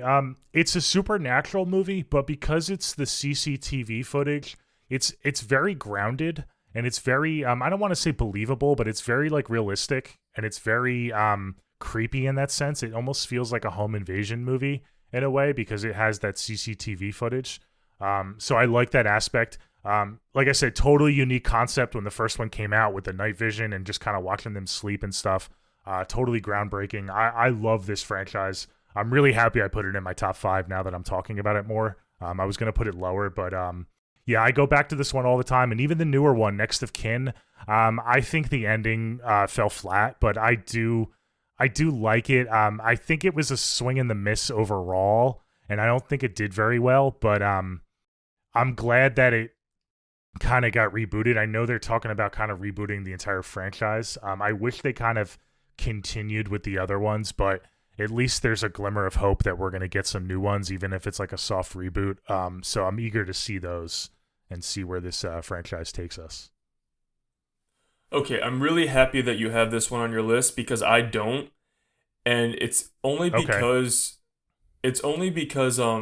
with this franchise, I have my box set that I didn't open yet because I'm a fucking hoarder and I have to still open it. It's right up here. But I do adore this franchise. It's just for me, I can never watch this franchise like I did the first time I saw each entry. And it'll never have the effect on me like it did the first time. Like you said, in that theater setting, everyone's scared, waiting for the night scenes. I might agree with you. It might be some of my favorite theater going experiences of my lifetime, seeing specifically the original trilogy. In a packed theater on opening night, like preview night. It was packed. People were screaming. It was just it was our late teens to early 20s. It was our this franchise was thriving at that time in our lives, and I just will never forget rushing to the theater opening night to a sold out screening for the original trilogy. It was awesome. It's just I will never be able to replicate that experience when I rewatch the franchise. That's my not a ding. It's just I'll never feel that same way the first time I saw it. Again, I have the whole fucking series. I'll rewatch it, but nothing will ever mean as much to me as the first time I saw it. If that makes sense, I don't know if it's fair, but I can never recapture that magic of the first time I saw each installment. But I'm happy it's on your list because I was struggling because I was like, I do love it, but I don't rewatch it as much because of that reason, where I'm missing the magic because I know I already saw it, and I don't have that crowded theater of like, ooh, they're scared of what's gonna happen next. You know what I mean? But I can still watch it and have a good time. I absolutely hate one entry, and again, we'll get into that when we rank it. I loathe it with a passion. I want to burn it. But I'm happy you brought up Next of Kin because I adore that. I really like that movie, and it got hated, unfairly hated, and fucking Paramount dropped it on streaming when they should have released it in theaters because that would have been an awesome theater experience. I even like the ending. It's like a full-on slaughter of that movie. There's like a literal slaughter at the end of that movie. But yeah, other than one movie that I actually hate, I don't there's one that's kind of weak, but I don't dislike any other movie besides one. And it's a great movie to show, especially show to somebody who hasn't seen the franchise before. It would be so entertaining watching someone experience it in a pitch black room. You know, put your phones away, just focus on the screen, and that's it. Pitch black, you know, late at night. It would be a blast to see someone watch this franchise for the first time. So I'm really happy it's on your list because I was struggling because I do adore it. It's just, you know, preference.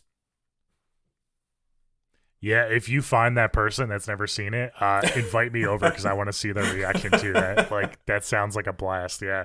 No, I get what you're saying, and that's kind of why I don't like watch other than like the individual, the first one I mean, and like maybe the marked ones because it's a little less, it's more of a self-contained story.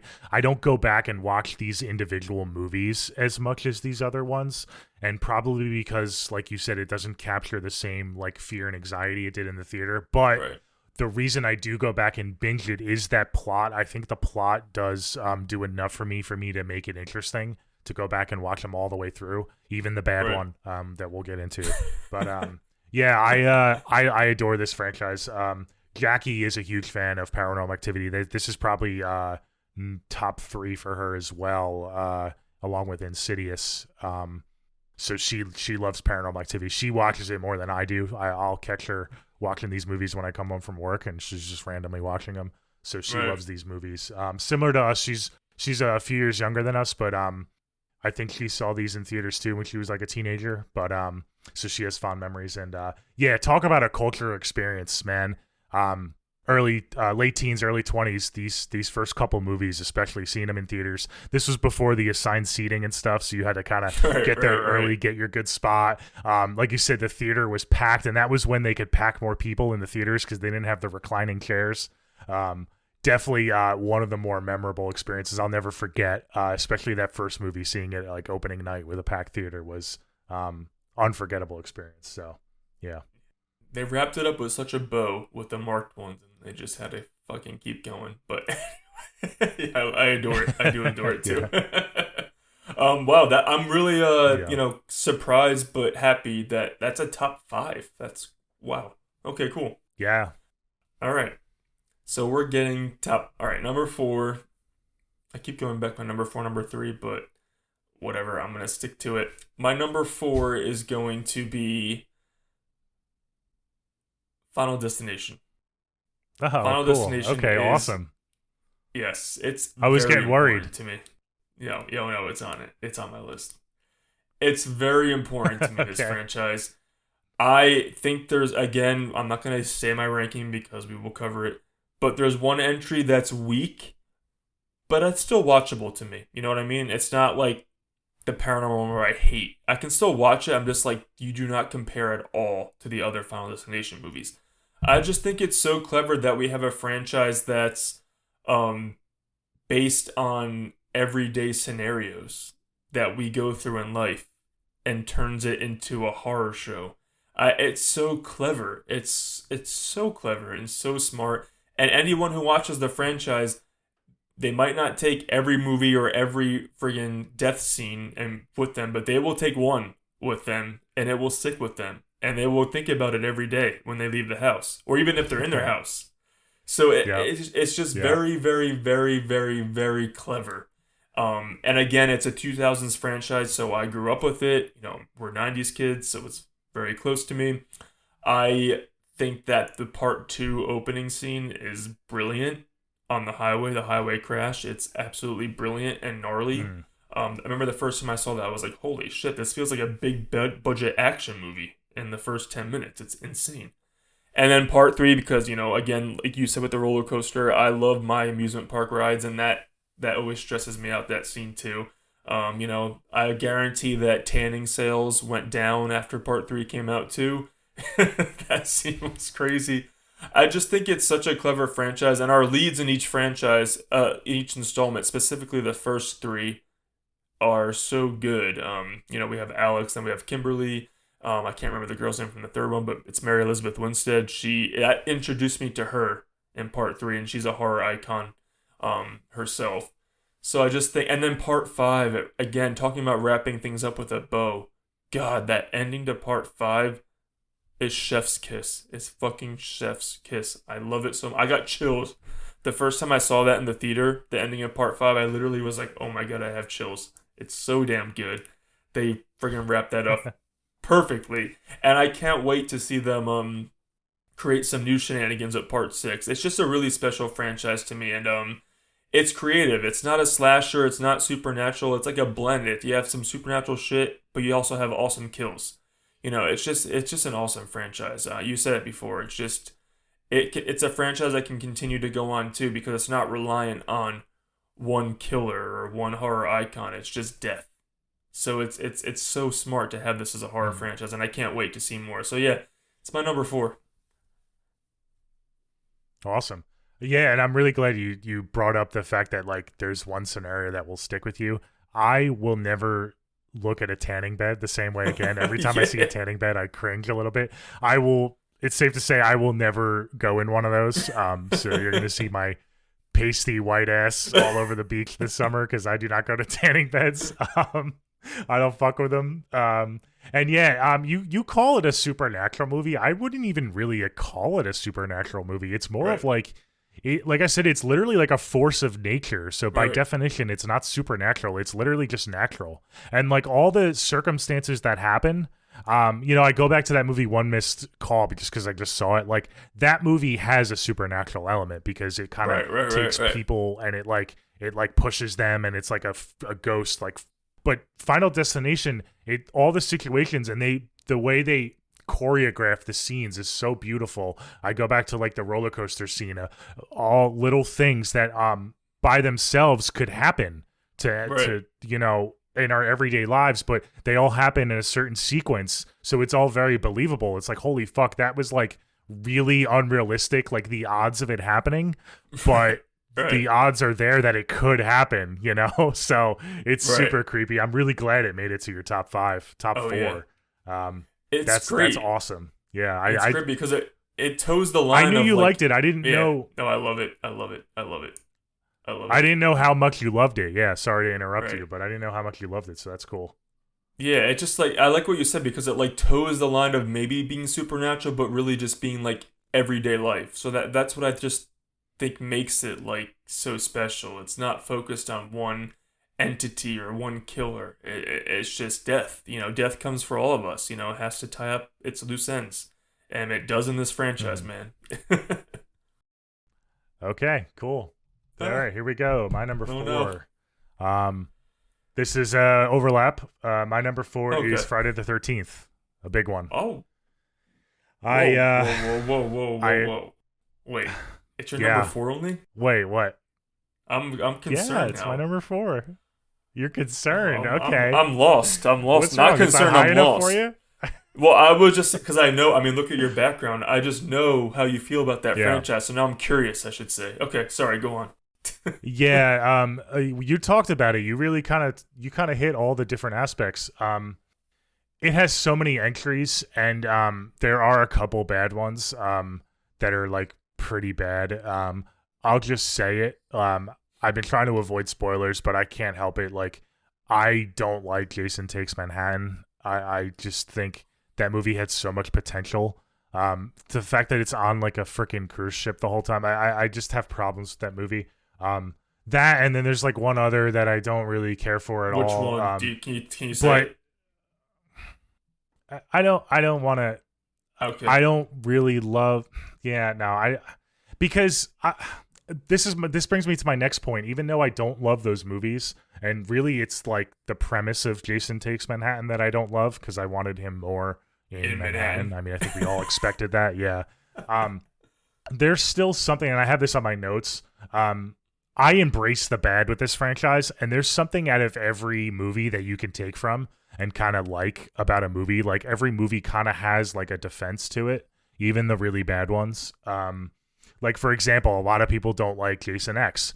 I think Jason I X is like really Jason fun and X. has a lot of cool Me too. kills. And Jason has never been more menacing than when he's in space killing people. Like it's just, it's really cool. I agree with you. I love the remake as well. We're remake kids, like you said. I think the remake is like a perfect example of how you reboot a franchise and do a remake, but still pay homage to the originals because it has a little bit of all the originals in it. Right. And shout out to Derek Mears who plays Jason. He's my favorite version of Jason. Oh wow. You're gonna I get some I call keyboard him Hunter warriors. Jason. Really? You think that's a hot take? I think It it's might him and be, but Kane Hodder is up there for a lot of people. oh, I'm not talking about like necessarily the actor. I'm talking Oh about in the okay. movie, like the version Okay, of okay. Jason. Oh, I gotcha, was gotcha, just gotcha. shouting Okay. out Derek Mears because I like Derek Mears and I think he's big and menacing. But yeah, he's my favorite version in the movie. How he's just like I call him Hunter Jason. He kind of uses the crossbow, Literally. and I love how they kind of like explained it without explaining it with the underground tunnels, how he's able to like quote unquote teleport around the camp. I love how they kind of added that in. It's so cool. um yeah, I adore this franchise. He was my Jason. If you go watch our classic villains episode, he was in my top 3, so he's the all-time of all-timers for me. You look behind me if you're on YouTube, you see my mask. I have it signed by Cade Honda and Derek Mears. I got to get more signatures. But yeah, I love Jason Voorhees. I grew up adoring him. I was always terrified of Michael Myers, but I always like loved Jason in a special kind of way just because he's so fun and like you said, the hockey mask, it's just so iconic. Killing teenagers having sex, like it's so fun. I don't even know what to say. You kind of said it best. There's something for everyone. Pamela, shout out to Pamela Voorhees. Like what more can I say? I'm really excited. We have a Friday the 13th coming up in October this year, so we're definitely gonna have to cover this franchise in October For because sure. that's the perfect time to do it. So look out for. We'll probably maybe we'll do a ranking episode to kick that off, or we'll cover the original. But look out for that because those are going to be some really big episodes. But yeah, I love it. It's number 4 for me. I know you expected it to be a little bit higher. My top 3 are all timers though, at least in my eyes. So yeah, I couldn't put it in my top 3, but it's gets the number 4 spot, Awesome. just outside the top 3. Yeah. Okay, cool. I think it's such a shame that Derek Mears wasn't able to come back to do a sequel to the 2009 remake. It really pisses me off. But shit happens. I would have been so Yeah, awesome to for see him sure. do like a trilogy or something. But yeah, like you hit it on the head. It's just a fun. It's the Mhm. classic slasher trope of a franchise, but it just delivers the goods. It's not trying to do anything else besides deliver us the goods of Jason hacking up teens. You know what I mean? That's all it wants to do, and it delivers. So awesome. Okay, number 3, top 3. This is we don't take this lightly. My number 3 is 1, 2. Freddy's Coming for You. My number 3 is A Nightmare on Elm Street. Wes Craven is a fucking genius. You don't need me to go on another tangent about Wes Okay. Craven because I'm gonna do it again. But Wes Craven is the man. He created. If you take a step back, I know the movies get hokey when you get to like the shitty sequels, but he might be the most terrifying villain because I mentioned this on our villains episode. He targets you when you're in your most vulnerable state, when you're sleeping. It's really scary if you just like take yourself out of the hokiness of the Freddy one-liners and just think about the scenario, it's actually like really, really scary because all of us have to go to sleep at some point, and that's when he kills you. It's so scary, and the concept that Wes came up with, it's so original. I don't. What other slasher villain is as original as Freddy? I don't really think there is one. And so that original movie is a classic. I mean, you have Johnny Depp in his first movie role. Nancy Thompson, we just a shout out to our Final Girls episode we did a couple weeks ago. She was in both of our top five. She clearly had a lasting impression on both of us. She is one of my all-time favorite characters of all time. I really have a soft spot. Specifically, I'll tell you, like, we're gonna do a ranking, but my soft spot in the franchise is Part 1, Part 3, Dream Warriors, and New Nightmare. Those are all-timer movies for me. I like Part 2. Part 2 is ahead of its time. It has a lot of, it's ahead of its time, Part 2. It calls a lot of, like, the gay experience in Part 2. And actually, Freddy might be the most visceral in Part 2. He's very mean in Part 2. Part 4 is fun. Part 4 and 5 are fun. We have Alice, who's a great final girl. When you get to, like, Part 6, like, Freddy's dead and all that, it does have that's a pretty bad one. Freddy's Dead's not great. But then you go to 7, New Nightmare, and that's fucking awesome. And you know what? I'm going to say it here. I might lose some people. I don't hate the remake. I don't hate the remake. I enjoy it. I think it takes the Nightmare on Elm Street very seriously. I think that's people kind of were like, let's go back, let's continue the hokiness, but it kind of didn't. I think the remake's downfall is he looks absolutely atrocious, Freddy, in my opinion. He looks terrible with the CGI. They should have just done practical makeup, and they should have not put all that CGI over it. If they didn't do that, I think a lot of people would be talking about the remake more in a positive manner. And I think that if they did a switcheroo and had Nancy and Chris, if they killed Nancy off and had Katie Cassidy be the final girl of the remake, it would have went over way, way, way better because whatever her name is, Numi, whatever, I forget her real name, but she was a pretty bad Nancy in the remake. I think Katie Cassidy was a better option to be the final girl in that movie. But yeah, the kills in this franchise are so creative. I mean, you're really transported into a different world. But I just can't get out of my head the one in Part 3 when Freddy is like this poor guy, he's like puppeteering him when he's like sleepwalking and his limbs are getting ripped out. It's just like he's like cutting him off like he's like a puppet, and he like makes him fall to his death. It's so creative and so good. And again, you don't have to, I mean, everyone knows Robert Englund he's the GOAT. He's the GOAT. He is Freddy. So when they bring this franchise back, which they will one day, they have to find an actor who does something a little different, but like sets his own pace as a new Freddy. But I'm just so thankful to Wes Craven for starting this franchise that has its downfalls, but overall it's just so creative. I can't not have it in my top 3. Heather Langenkamp again. She's one of my favorite final girls as Nancy. It's just there's too much going for it for me not to have it in my top 3. So yeah, guys, I know it's an all-timer franchise, so I wonder. I'm curious to see how high it is on some of our other people's lists. So yeah, Nightmare on Elm Street, my number 3. Okay, awesome. Yeah. The only comments I'll say is, you said you like 2. I don't like 2. I think it's very boring. I know you said it's ahead of its time. I guess it is with what it has to say, but I personally think they could have utilized Robert Englund more like they did in 3 and the rest of the sequels. Not that it had to be hokey, but they really tamed him in 2, and I know a lot of people interpret that as him being more like vicious and like straight to the point, but I just think the movie's boring. I think I don't think it's structured the right way. I think Jesse being like the main POV, I think it should have been the girl, I forget her name, who's the final girl at the end.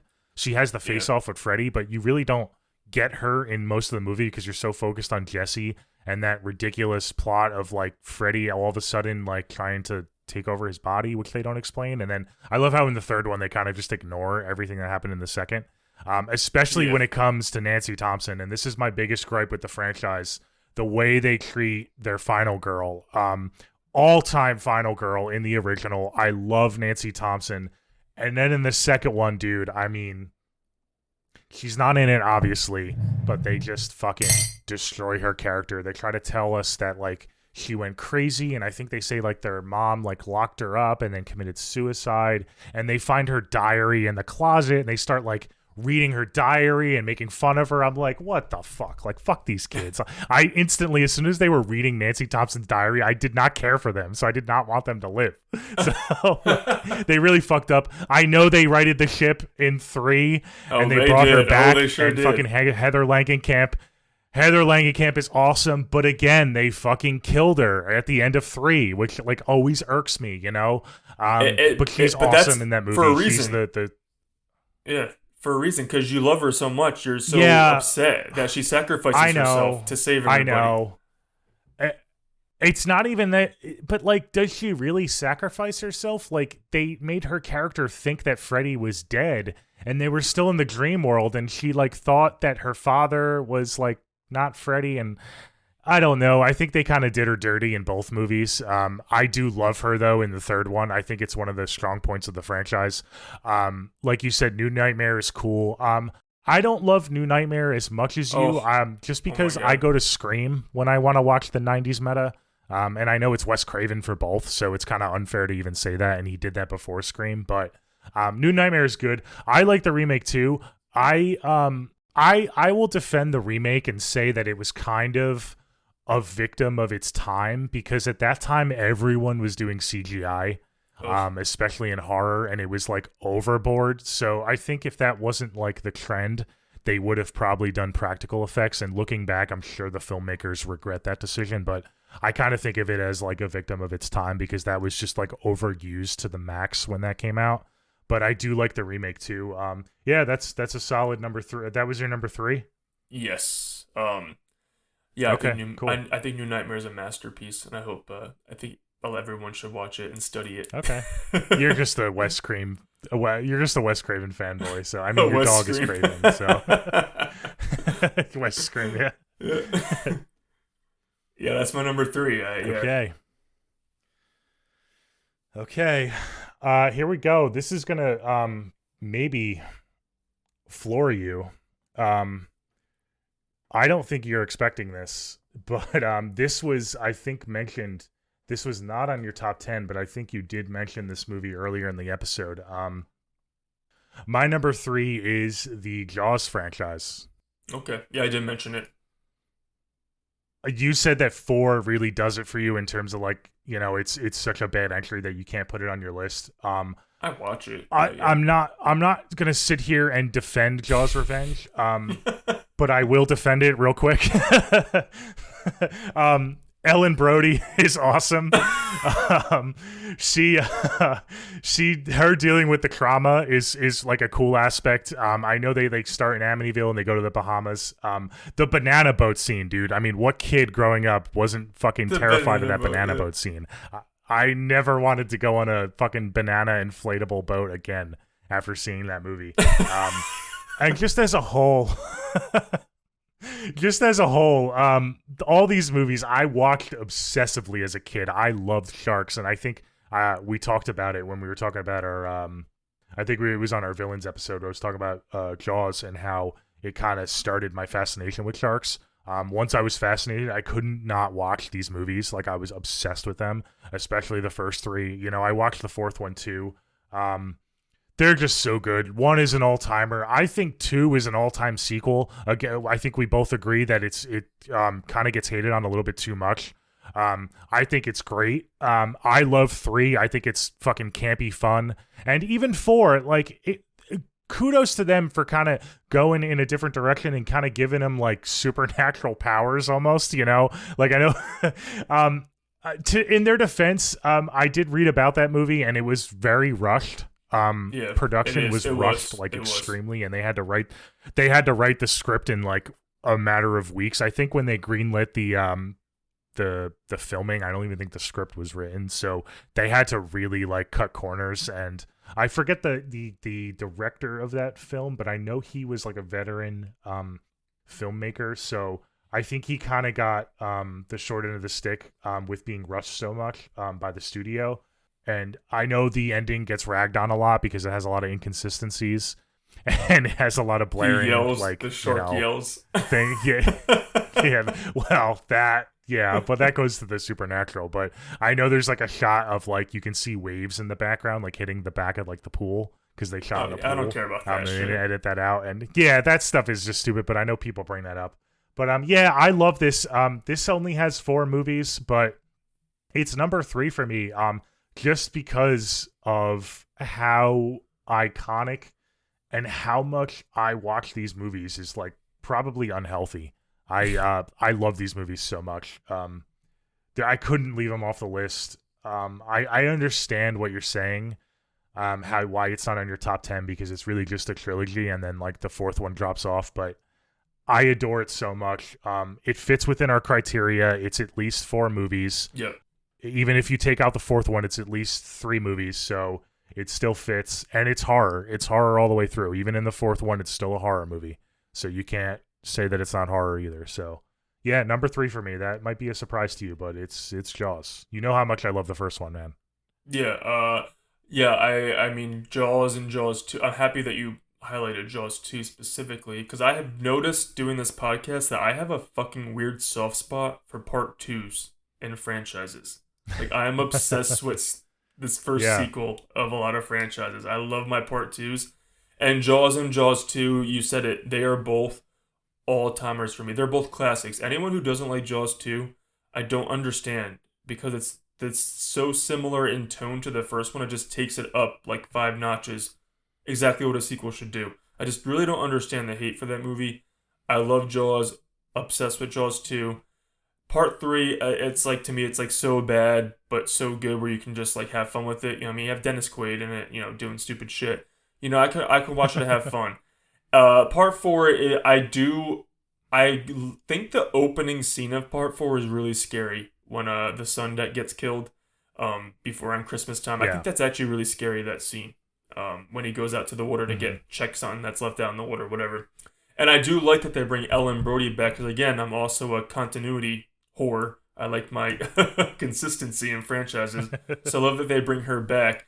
It's just, you know, it's when they get to the island, it's pretty rough for me. But again, I have it and I do watch it every year. It's just the 3 and 4 are like so below 1 and 2. That's the only reason why the franchise is not all timer. But those first 2 are all timers for me. But I'm happy it's on your list because again, we have a variety for our audience, so that's very awesome. And I like that you defend them. I think, I defend them, and I think a lot of the reason why I grew up with them and I love even 3 and 4 so much is we really didn't have any alternatives growing up. It was really just the Jaws franchise. We had Deep Blue Sea came out when we were kind of young, but like kind of older. Other than that, like it was just Jaws, and that was like the pinnacle of shark movies. So, you know, watching 3 and 4, I really didn't have any other choice. I mean, there really isn't, like, they kind of had a monopoly on the shark horror genre. So that's kind of a defense of the sequels too. I mean, what are you really going to put it up against? You know, it's easy for us to rag on these other slashers, but in terms of shark movies, that was it. It was Jaws, and that's what I grew up on. So that's what I liked, you know? Right. Yeah, awesome. Yeah, I'm not going to take that away from you at all. Yeah, that's awesome. It's a fun franchise, great franchise. I'm wondering if they're ever going to bring it back, because you can't remake Jaws. It's just, you can't do it.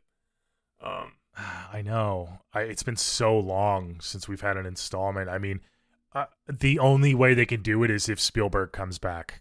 Yeah. You know, like, and comes back. And it can't be a remake. Like, it has to be like a legacy. It can't be a remake. No, it has to be like, if he wants to continue and do a requel off the original, I wouldn't mind. Right. Or even part 2. I know he didn't obviously direct part 2. Yeah, but he didn't. It wasn't his. So, but, I know. But it can't be a remake, and I think it has to be Spielberg. I agree. Yeah, and I've saw some interviews of him saying that he wants to come back and make a horror movie. So I think he should. What better way than to All right, so this is I don't even know where to begin with these top 2 because they're just fucking perfection. All right, let's do it. Let's get into this conversation. My number 2 is so special to me. I talk about this franchise every day. I don't ever stop thinking about it. I got so excited when they brought it back in 2018. My number two is Halloween. It's fucking, it's Michael Myers and fucking Laurie Strode. I mean, what else do you guys need in a movie? It's Yep, amazing. that's it. That's it. That's all you need to say. The original John again. Carpenter, Michael Myers, Oh, Laurie Strode. exactly. The original is my favorite movie of all time. It is the perfect. It's a perfect slasher horror movie that's a slow burn, and it's perfect at building tension. Mixed with his John Carpenter's score and his direction. Again, I forget what we talked. Oh, last week it talked about you can't make Sleepaway Camp today. You can't make Halloween today because no one can make it the way John Carpenter made it in '78. They didn't know that they had one of the most iconic horror classics on their hands and they're making it. They just like, oh, we have $300,000. Let's go shoot a movie. And it's now one of the best. It's not even just one of the best horror movies. It's one of the best movies of all time. It's just, it's unreal, man. I just, everything about it might be a happy mistake, but it's so scary and it's so perfect. Just again, Michael Myers in the original, he's not Michael Myers. He's the shape. So he's just that like very like ominous presence, and you don't even know like what he is. And again, I think what again I will again it's my number two, but I will give people. I see people complaining. I will say as the franchise goes on, they do explain too much, and I think the beautiful aspect of Michael Myers is what you don't know is scarier. Yeah. And it took me a lot. I mean, I'm going to say it right now, I do adore every movie in this franchise. It took me a very long time to appreciate my least favorite movie in this franchise. Again, I won't say what it is, but I used to actually hate it and loathe it, and I hated what they did with Michael Myers. You might know what movie I'm talking about, but we'll get into it when we do our ranking. But I even appreciate that one now because it has gnarly kills and it just has great score and great set pieces. But to me, my heart and soul is always going to be the Halloween movies based around Laurie Strode, specifically the Jamie Lee Curtis version of Laurie Strode. So again, just like we said with Jaws, Halloween 1978 and Halloween 2 1981, oof, those are all-timers for me. I absolutely and am in love with those movies. Halloween 3, it took me a while to appreciate because, hello, spoiler alert, there's no Michael Myers in it. So the first time I saw it, it was Halloween 3, oh my God, Halloween 3. And it was like Season of the Witch. Yeah. I'm like, all right, this is different. I always remember when I first time I read to my parents, like, this one's trash. It's not Michael Myers. But now when I watch it, I'm like, oh, this movie's fucking awesome. It's such a good anthology kickoff that could have been for the franchise. But they switched back because people hated it when it came out. But now it's a cult classic. It's a cult classic and people watch it every year. Halloween 4 is a great return to Michael Myers, and we get introduced to Jamie Lloyd, who is an awesome Final Girl. She was on both of our Final Girl top 10 lists. I love Halloween 4, and Halloween 5 gets a lot of hate, but I love that one too. I think it has some of the scariest sequences. We talked about it in the Final Girl episode, that laundry chute scene, and even the car chase scene when Michael's chasing her. It's great. Again, he doesn't look great in that movie, but there's just so much good in this. Too. I love the barn scene. Dr. Loomis. Talk about John Carpenter, Michael Myers, Laurie Strode. You have Dr. Loomis as well, another icon of the horror genre. Yeah. What else do you want? Again, Halloween 5 I like. Halloween 6, we'll talk about that one day. Took me a while to fall in love with that movie. Halloween H2O brings back my girl Jamie Lee Curtis in her fiercest turn as Laurie Strode, and it's a 90s movie through and through. And again, that's my soft spot. That movie always has a special place in my heart. Again, Halloween Resurrection, I don't hate it. People hate it. I hate the opening 10 minutes because what they do to my girl. But after that, I can turn off my brain and just laugh at the stupidity of it all. It's so bad, but you know what? I'll watch it. If they took out Busta Rhymes fighting Michael Myers kung fu shit, fu, it would be better. But I could watch it and laugh at it and have a good time. Yeah. You know what I mean? And then you get, again, people are very, very, very opinionated on Rob Zombie's 2 movies. I like them. It's not my Halloween. vibe. Trailer park Halloween is not my go-to. Yeah. But I do think that he took some bold swings, and I appreciate it, specifically in his Halloween 2. And then we got our trilogy in 2018. 40 years later, we kicked off a new trilogy. They're the most successful movies since the original. I think it was a beautiful arc for Laurie Strode. Well, again, I don't want to say too much because surprisingly, we have not covered one movie from this franchise yet, and we'll get into it. But this new trilogy means a lot to me because I think for people who were doubting it, it solidified that Michael Myers is the OG. Michael Myers will always be the OG. He will be the ultimate horror villain. Don't question it. And I think that's what I'm really thankful that this trilogy did, is that, don't fucking forget about Michael. He will always be in this legacy, and he'll always come back. So I just really, really, really, really, really love this franchise. It's so important to me. Again, there's a franchise I prefer more than this, but Halloween the original is my favorite movie of all time. And this franchise as a whole, even the bad ones, I will watch every year. I actually watch them twice a year. I watch it right after Labor Day weekend, and then I watch them again in October because that's how much I fucking love this franchise. It's an all-timer. Laurie Strode is the GOAT, and Michael Myers is the horror villain GOAT. For both of us, spoiler alert, if you guys watch our horror villains episode, he is both of our favorite horror classic villain. So again, I don't want to say too much because, I have a feeling we're going to talk about it again, but I love Halloween so much. It's my second favorite horror franchise of all time. Yeah, we're going to talk about it again.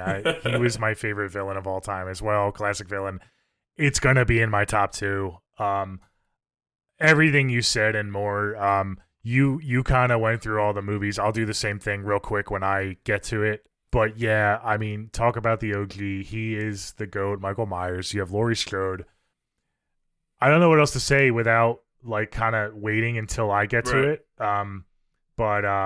Yeah, it's just, anyone who doesn't have the Halloween franchise, say what you want about its individual movies, but anyone who doesn't have the Halloween franchise and you're a slasher fan, in your top 2, but top 3, I guess, if I'm generous, you're just what are you doing with your life? Did you live under a rock and not grow up with these movies? I really want to hear from you. So let me know if this is not in your top 3, please.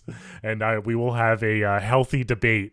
I'll try to keep it healthy, but we'll have a debate online about it. But yeah, it's great. There was no doubt it was going to be in your top 2. There was no doubt it was going to be in my top 2. I think you know where it is in my top 2, but we'll save it. I know you're now. I know. Well, I'm about to spoil it because this is my number 2. Yeah, I know it. Yeah, what's that? I know it. Yeah. I don't think you do. I think I do. Do you want me to guess? Okay. Yeah. What is my number 2? Because I haven't. I have. Yeah. Go ahead. What's my number 2? I don't want to take the heat away from you, but I'm gonna guess it because I like this game. I think your number 2 is Saw.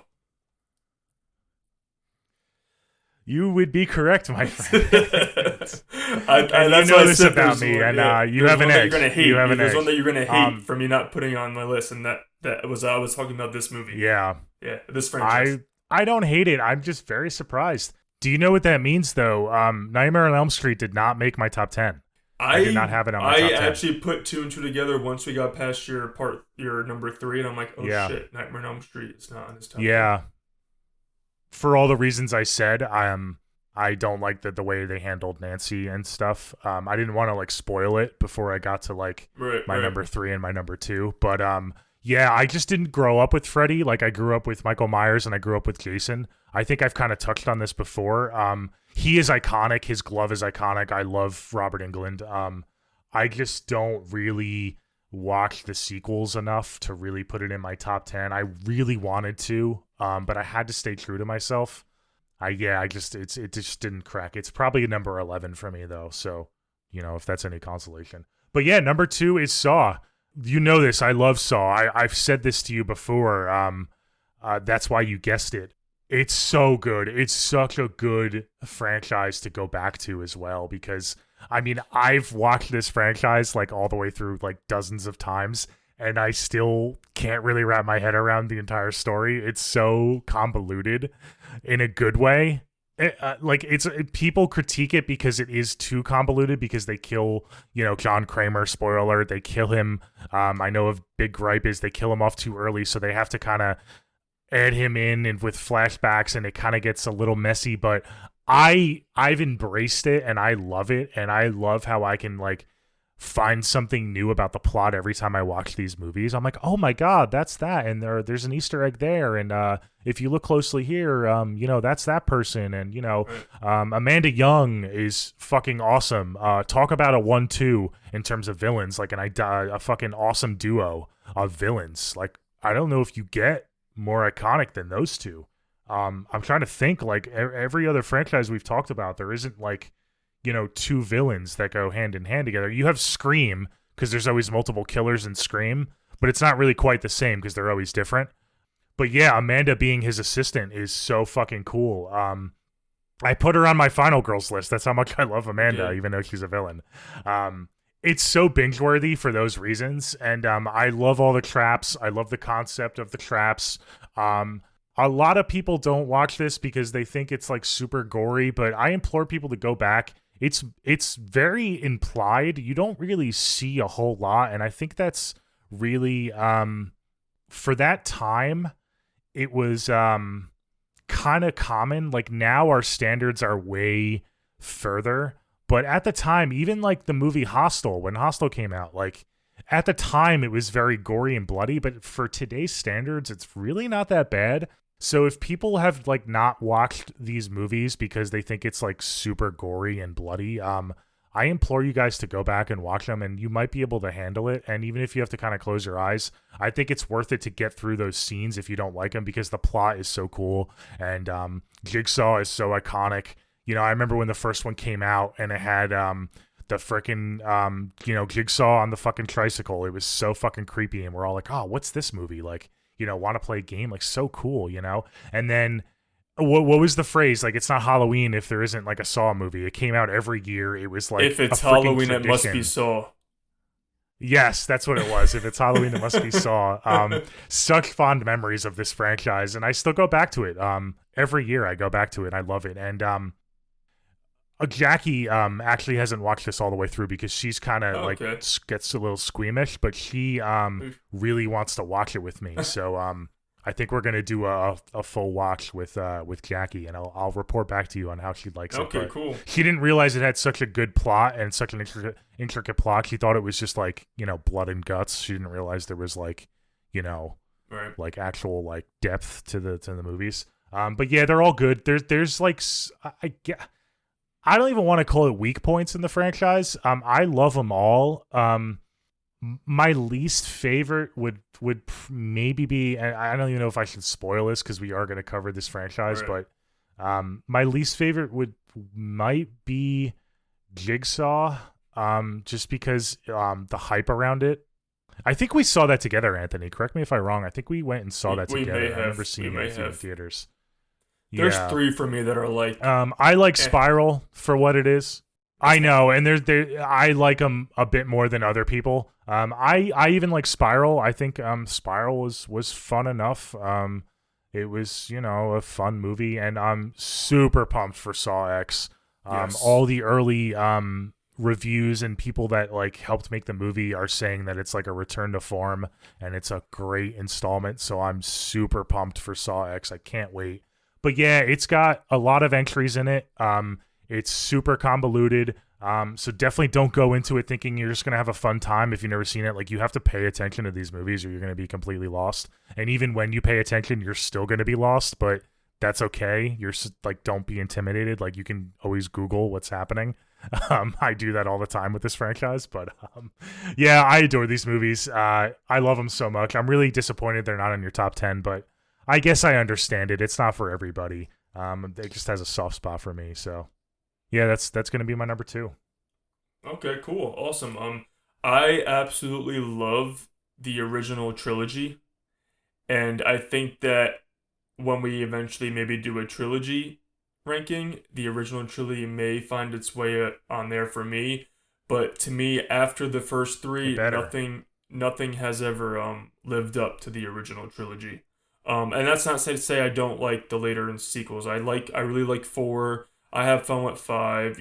6. A lot of people's 6 is one of a lot of people's favorites. I really enjoy that. When you get to like the Saw 3D and the Jigsaws and the spirals of it all, it kind of goes to meh. Um, but yeah, I mean, I completely agree. I think that what made it, I mean, talk about iconic. When I saw the first movie, that ending, my jaw was on the floor Oh when he yeah. just stands up. I'm like, and the music going with it. I'm like, this is fucking amazing. And then you have, to me, the best twists are in the first 3 movies as well. So that's why to me it's more of like, if we're talking trilogies, it might be all timers top tens. But when the whole franchise together, there's a lot of movies in it. You're bound to have a couple clunkers here and there. So to me, that I really love the original trilogy, and then I'm one of the people who hate and think it was such a mistake that they killed off John Kramer so early, but they still want the story attached to John Kramer. It's just like, either start something fresh, or move on, or you shouldn't have killed them off. But again, I'm excited to see what they do in the next one because it's heavily focused on him. So we will see how they bring it back. I forget it takes place in between, I forget which movies, but I'm excited. But yeah, overall, I mean, it's not like you said, it's not just torture porn, which was what the term was used for Hostel and Saul. Torture porn, especially the first one. The first one was like a Seven, like mystery vibe kind of movie with Hmm. some intense scenes. I would say it wasn't really torture porn. As of course, the later sequels took advantage of that because people went to go see the cool traps. But yeah, I do enjoy this franchise a lot. It's just for me, it's not one that's my favorite and that I need to go back to every year. I may go back to the original trilogy every year, but the franchise as a whole, I don't. But I'm hoping that it changes with these new installments coming up. But that's also number 2. I knew it would be high for you. I knew it.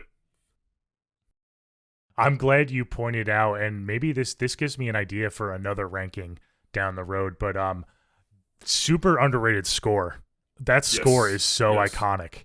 Dun dun So dun fucking dun cool. dun I dun love it dun with dun with dun the dun John Kramer. dun. Yeah, with the John Kramer voiceover and stuff, like Yep. explaining the twist at the end and the score So at the end. iconic. Oh man, like And it's it's like game so over. saw and it's Boom. like so synonymous. Yeah, exactly. Yeah, I love the score. Super underrated. I'm glad It's you brought so that up good. for sure. So good, man. It's so good.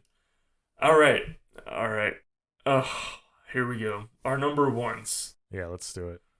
Let's do it. Ugh. Okay. My number one is a franchise that I will never shut up about. It is the most consistent horror franchise, quality wise, of all time. It is motherfucking Scream. Wes Craven again created another iconic all-timer franchise with Scream, and I like what you said when you talked about it earlier. He stuck around for every sequel while he was alive because it was his baby. This franchise was and is his Mm. baby. It always will be. He directed the first 4 Screams, and then thankfully we had Radio Silence, who appreciate and respected and looked up to Wes so much that they were able to bring this franchise back for people to fall in love with again. There's no bad Scream movie. Again, I have people on Twitter who hate on me a little bit because I'm harsh on Scream 6, and the only reason I'm harsh on it is because this is my baby, and I critique it extra hard because this is my baby, this franchise, and I just don't want it to become less than what it is. I don't want it to not be the most consistent horror franchise of all time, and I see little cracks that maybe like some they're focusing on the gimmicks more than the story. And as you know, I'm very much when it comes to Scream, it's all about the characters and it's all about the story, and it has my 3 favorite characters of all time: Sydney, Dewey, and Gale. No one directs and write, and Kevin. We should bring up Kevin Williamson too. He is an amazing horror writer. Nobody directs characters in horror like Wes Craven. I've never felt so attached to characters in the horror genre as I do in Scream. I'm rooting for them to survive when a movie when you most of the time want people to get killed. It's just the opposite effect. You don't want any of these people to die. And that goes in for the Radio Silence movies too. You really don't want some of these people to die. I just don't even know where to begin with this franchise. It's an all timer. It's literally I watch this franchise once a month. I can't get enough of it. It's my baby. I love it so much. I have a new ranking since our previous episode. But it changes. My ranking changes every month because I find different things to love about each movie every month. You know what I mean? It's just there's not a bad egg in this franchise. It's so perfect. It has some of the best chase scenes in horror in each installment. It has, I mean, you have talk about iconic voice acting. You have Roger L. Jackson, who has been in every movie, and he delivers some of the best lines in horror to the potential victims. You have the ultimate rivalry between Sidney Prescott and whatever Ghostface it may be, but just that image of Sidney and Ghostface fighting is just, you can't beat it. And I just think the way, like, the emotions I felt watching Scream 5 when they all came back and then we have to say goodbye to one of our beloved characters. I just don't feel this way in any other horror franchise. It just doesn't make me feel these emotions like Scream does. It's epic, man. And it started in 1996, and I think one of its strengths is that, yes, we got the original trilogy within 4 years, but it also likes to take its time. So we only have 6 movies, and it's been, it's going to be, 30 years soon? So we don't have 12 movies like a Friday the 13th. They wait, and they take their time. They might do trilogies in batches, but they don't make a movie unless they know it's going to hit, and they always make it count. So, I mean, we're going to talk about this franchise again more, and I'm not going to reveal my new ranking because I think I may have changed it even again since the last time I posted it. But we're going to continue to talk about this franchise, and I just love it so much. Yeah, Scream will always, always, always be my number one favorite franchise of all time. It's just so special to me. The direction, the characters, the acting, the script, the story, the evolution of characters who we met in 1996 to now, it's uncomparable. You can't compare it with any other franchise because you literally can't. There's no other characters like in Scream. So yeah, it's my number one. I always will be. I love it so much. I have 2 Wes Craven franchises in my top 3. He's the GOAT along with John Carpenter of horror. So yeah, Scream is my baby and it always will be. I can't wait for Scream 7. Bring Nev Campbell back. If you listen to our podcast and you listen to all of our episodes, we probably sound like broken record at this point because our podcast is young, but we have covered Scream a lot already. We did a few episodes around the release of 6, so there really isn't much more to be said. I mean, you're kind of already repeating yourself, right, even though our podcast isn't even 30 episodes long, but we will be covering this in the future again. This is how much it means to Anthony. I don't disagree with anything you said. It was number 6 for me. It just doesn't resonate the same way with me. I don't really have that emotional attachment to those OG characters. So yeah, I mean, again, we're going to cover this in the future, guys. And definitely if you haven't checked out our Scream related episodes, check it out because this is just a taste of Anthony's passion for this franchise. And I think it really shines through in those episodes. And you can really kind of hear from like an OG fan. I mean, Anthony really grew up with these movies and they've always been his favorites. So, I mean, for me personally, he's the guy I go to when I have any Scream related questions. He is, yeah, like you're the Scream guy. And I know you follow a lot of Scream guys on Twitter. And so you would say you're not the go-to guy, but for me, you are. So definitely check out those episodes. We're going to do them in the future. There was never any doubt, if you guys listen to the podcast, that was his number 1. And transitioning, there was never any doubt for me, I think, if you've listened. My number 1, obviously, is Halloween. There's just no, like, it's Halloween for me, and then it's like, Saw, like, fucking Saw, Jaws. Well, they don't even compare. They're 2 and 3, right, but they're like, come on, like, it's literally called Halloween. You have a horror franchise that's called Halloween, and it started it all for the slasher franchise. You kind of went movie by movie. I'll do the same. I fucking can't wait to cover the original Halloween with you. I hope we do it soon. It's going to be you thought the Scream episode was long. You're not going to get me to shut up. Both of us, we're not going to, because the Scream episode you really love, and it's an all-timer for me too, but like the original Halloween, I mean, it's your favorite horror movie of all time, and it's my favorite horror movie of all time. My favorite movie of all time. Oh boy. Yeah, and it might actually be my favorite movie of all time. It's probably top 3, but definitely for horror.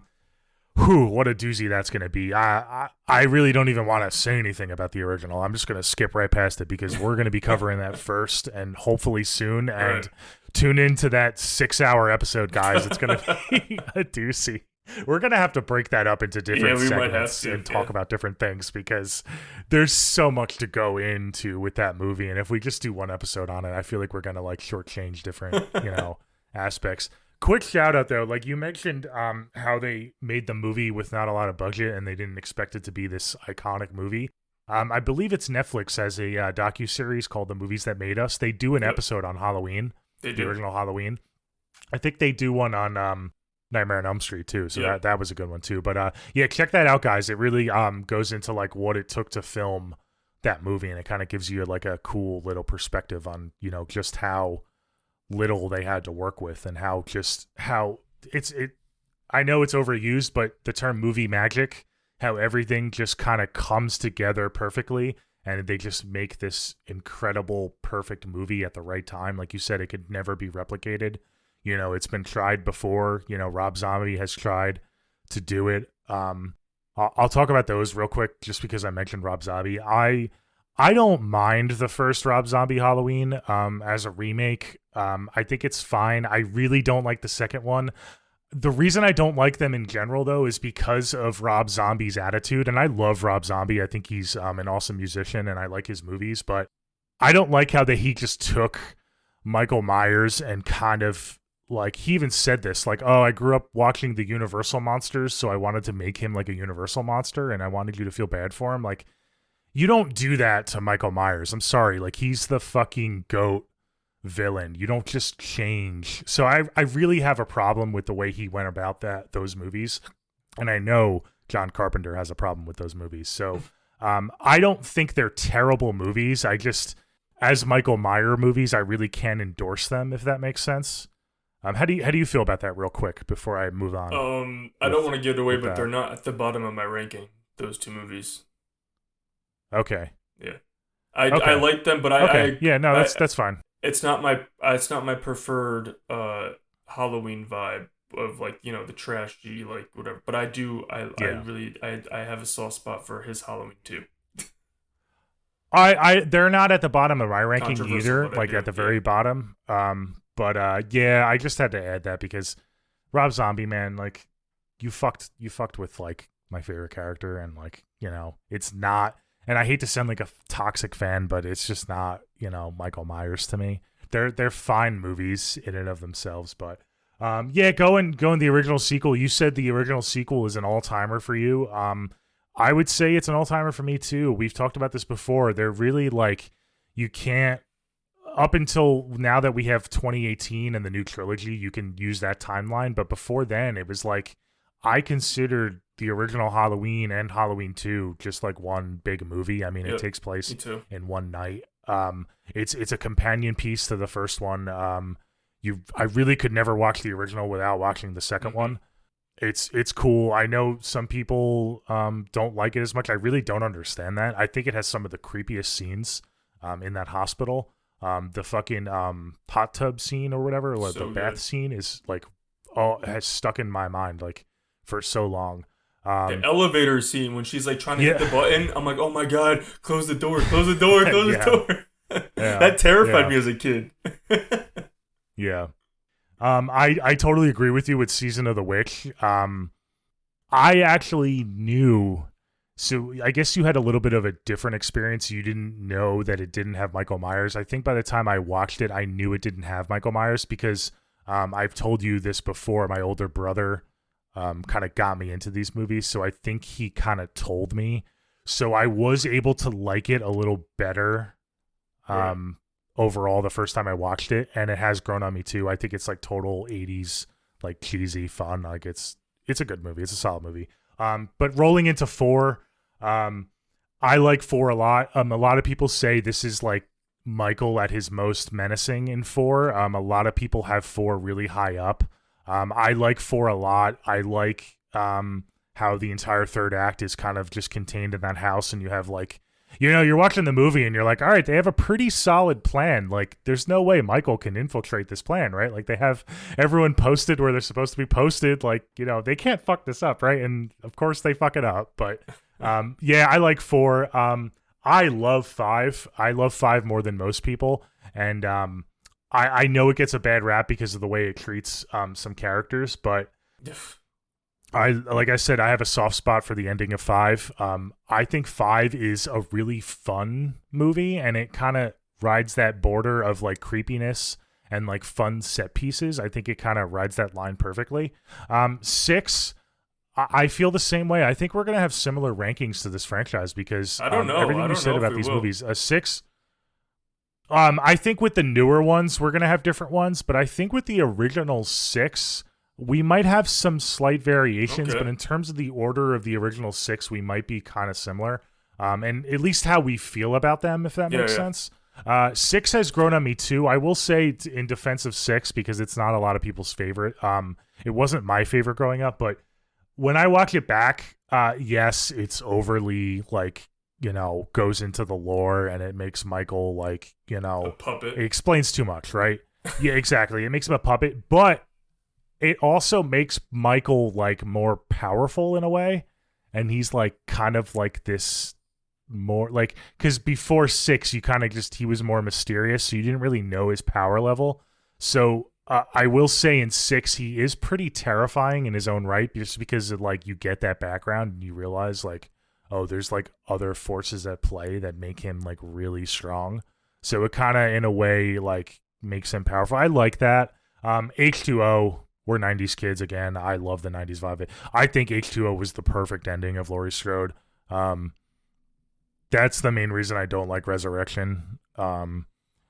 Resurrection gets shit on. It's definitely at the bottom for me, but I have enough fun with it because it's Michael Myers. I mean, Look behind me. I fucking love the dude. As long as he's in a movie, like, I'm gonna like it. Like, I don't care how cheesy or how many kung fu kicks he takes, and I'm gonna like it. So I do think they kind of make him like a joke in that movie. They kind of make him too much of a caricature of himself, but it's still Michael Myers. It's still awesome. And then we talked about the Rob Zombie movies already. You get into the new trilogy, and dude, like, you can talk to this too.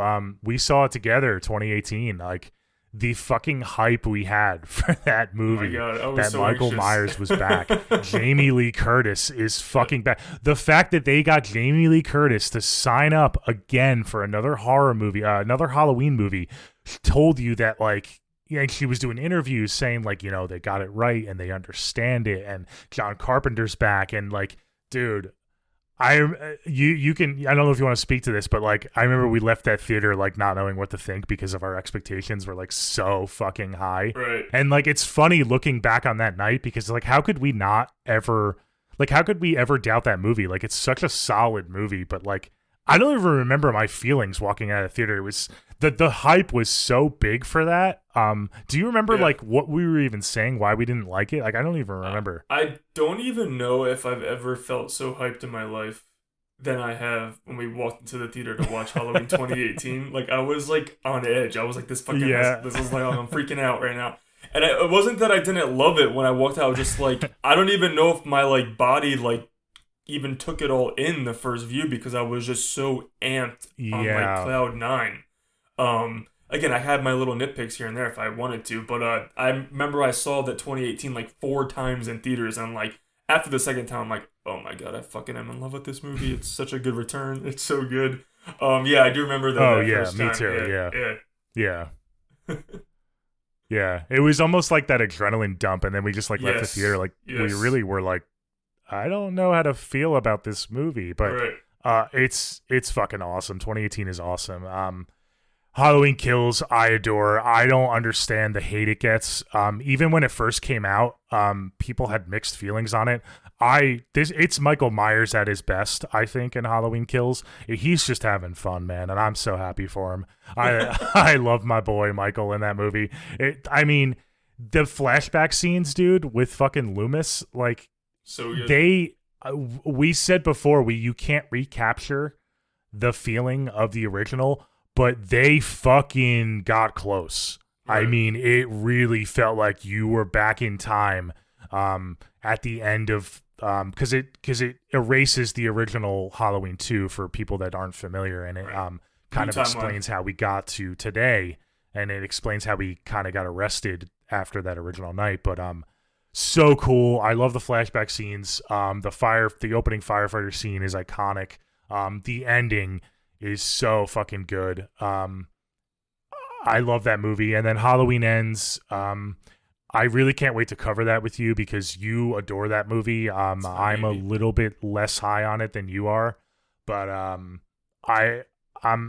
okay with it. I don't like, again, similar to Rob Zombie, I don't like what they did with Michael, my boy Michael. I'm kind of like how you are with Scream and the new Scream movies. Like, it's your baby. Like, Michael is my baby. So, like, any little thing they do with Michael, I have to, like, nitpick and critique. So, like, I still can't get over that with Ends, and maybe with time I will. And I think if they do other entries, like because they're eventually going to come back to this franchise. I know this is Halloween Ends and like it's a definitive ending, but they have to, right? I mean, even if it's 10 years down the road, I think once they come back with more entries, I'll like Halloween Ends a little bit better. But for it to be the final movie, I don't love it as much. But yeah, what else can I say? I mean, the most iconic score in horror, right up there with Jaws. I think it's the most recognizable score. It's so fucking good. I can't wait, dude. We need to cover that like ASAP. Yes, I can't wait. That was we had a good. I think we both had good lists. Yeah. Variety of lists. Why don't we go through each of our lists again so people can have them, straight through. We just been chit chatting. Want me to give mine first? All right, so my number 10, this is our top 10 favorite horror franchises. My number 10 is The Conjuring. Number 9 is Insidious. Number 8 is Evil Dead. Number 7 is Texas Chainsaw Massacre. Number 6 is Child's Play. Number 5 is Friday the 13th. Number 4 is Final Destination. Number 3 is A Nightmare on Elm Street. Number 2 is Halloween. And number 1 is Scream. Okay, cool. I counted. We have 6 overlapping. Okay, cool. So, I mean, considering that like a couple of them were no-brainers that we were going to overlap, I think we had a pretty good variety. And we have good variety of where we ranked them, too. We didn't rank them all the same. Sure. So, all right, yeah, my top 10 franchises. Number 10, starting off strong with Texas Chainsaw Massacre franchise. Number 9, I have the Final Destination franchise. Number 8, I have the Conjuring universe. Number 7, I have the VHS franchise. Number 6, I have Scream. Number 5, Paranormal Activity franchise. Number 4, Friday the 13th. Number 3 is the Jaws franchise. And then my top 2, number 2 is the Saw franchise. And of course, number 1 is the Halloween franchise. Awesome. Yeah, thanks for tuning in, guys. This was a bit of a longer episode, but we're really passionate about our franchises. I think this was a good discussion. I think we both brought something different to the table. Let us know what you guys think. Whose list do you agree with more? Anthony, you'll probably post a poll sometime this week, correct? Yes, I'll post it after the episode's up. Yep. Okay, so yeah, look for that. Follow us on social media, guys. Let us know what your number 1 is. Let us know if it's not Scream or Halloween. If you don't agree with either of us, what your number 1 is. We'd love to hear from you guys. What did we miss? What did we get wrong? Just let us know. Let us know in the comments, and let us know on Twitter and Instagram. You can find us there at neversplituppod on Twitter and Instagram. We're also on Facebook. Please give us a follow on Spotify if you listen on Spotify, as well as Apple Podcasts. Again, thanks to all of the reviews. We appreciate all the reviews and all the new comments on YouTube's. We got a few subscribers this week after the sleepaway camp, so that's awesome to see. Thanks to all the new subscribers. And please, if you haven't subscribed yet, please subscribe to the YouTube. And that's about it. Do you have anything else, Anthony, before we wrap up this episode? No, just guys, let us know what your favorite horror franchises are. We love the interaction, and we hope that we continue to grow in the months and years to come. And well, we should probably mention that next week, this episode will be released this week, but next week we're gonna take a little hiatus, and then we're gonna come back with two biggies coming up. One to celebrate the Fourth of July holiday, and the one to celebrate a new release coming up. So yeah, we got some big movies coming Yeah, up. we might as well announce them. Okay, The cool. first announcement is we're off next week, and that's because I am getting married. We've mentioned Woohoo! that Jackie, my fiance, is a big part of my life. Obviously, we are getting married next week, so no episode next week for obvious reasons. But we will be back in 2 weeks with I Know What You Did Last Summer. That's a big one especially for Anthony. Yes. It's a soft spot for us '90s kids. It's an all-timer, just in time for 4th of July. So we'll give you guys a little time to watch that right before 4th of July, and then after that, we'll announce it the week of 4th of July. Insidious. What is it called? The Red Door, Anthony? I think it's called The Insidious The Red Door, yeah. It's coming out the July 7th, yeah. Yeah, we're gonna be covering the first Insidious movie in preparation for the new release that week, and we have a special guest for that. It will be my fiance. She will be my new wife By the as time of that comes around, yeah. next week. By the time that comes out, yeah. So it'll be my wife Jackie. She adores the Insidious franchise, and she really wanted to come on. So you guys will get to meet her, and we'll have a lot of fun covering Insidious. But yeah, those are our plans for the next few weeks. As always, give us suggestions for movies. I saw we got 1 or 2 suggestions over the last week of what to cover. I think someone suggested Hereditary. We're definitely going to be covering that. I mean, that's an all-timer for us. That's going to be a huge episode too. We have so many movies that are like all-time GOAT movies that we need to cover. It's like crazy how many good movies I know. we have It's left. awesome. Because I feel like wait. we've done a lot already, but there's I so know. many more. Yeah. But yeah, until next time, this is the Never Split Up podcast. Again, follow us on social media at Never Split Up Pod, and we'll see you guys later. Bye.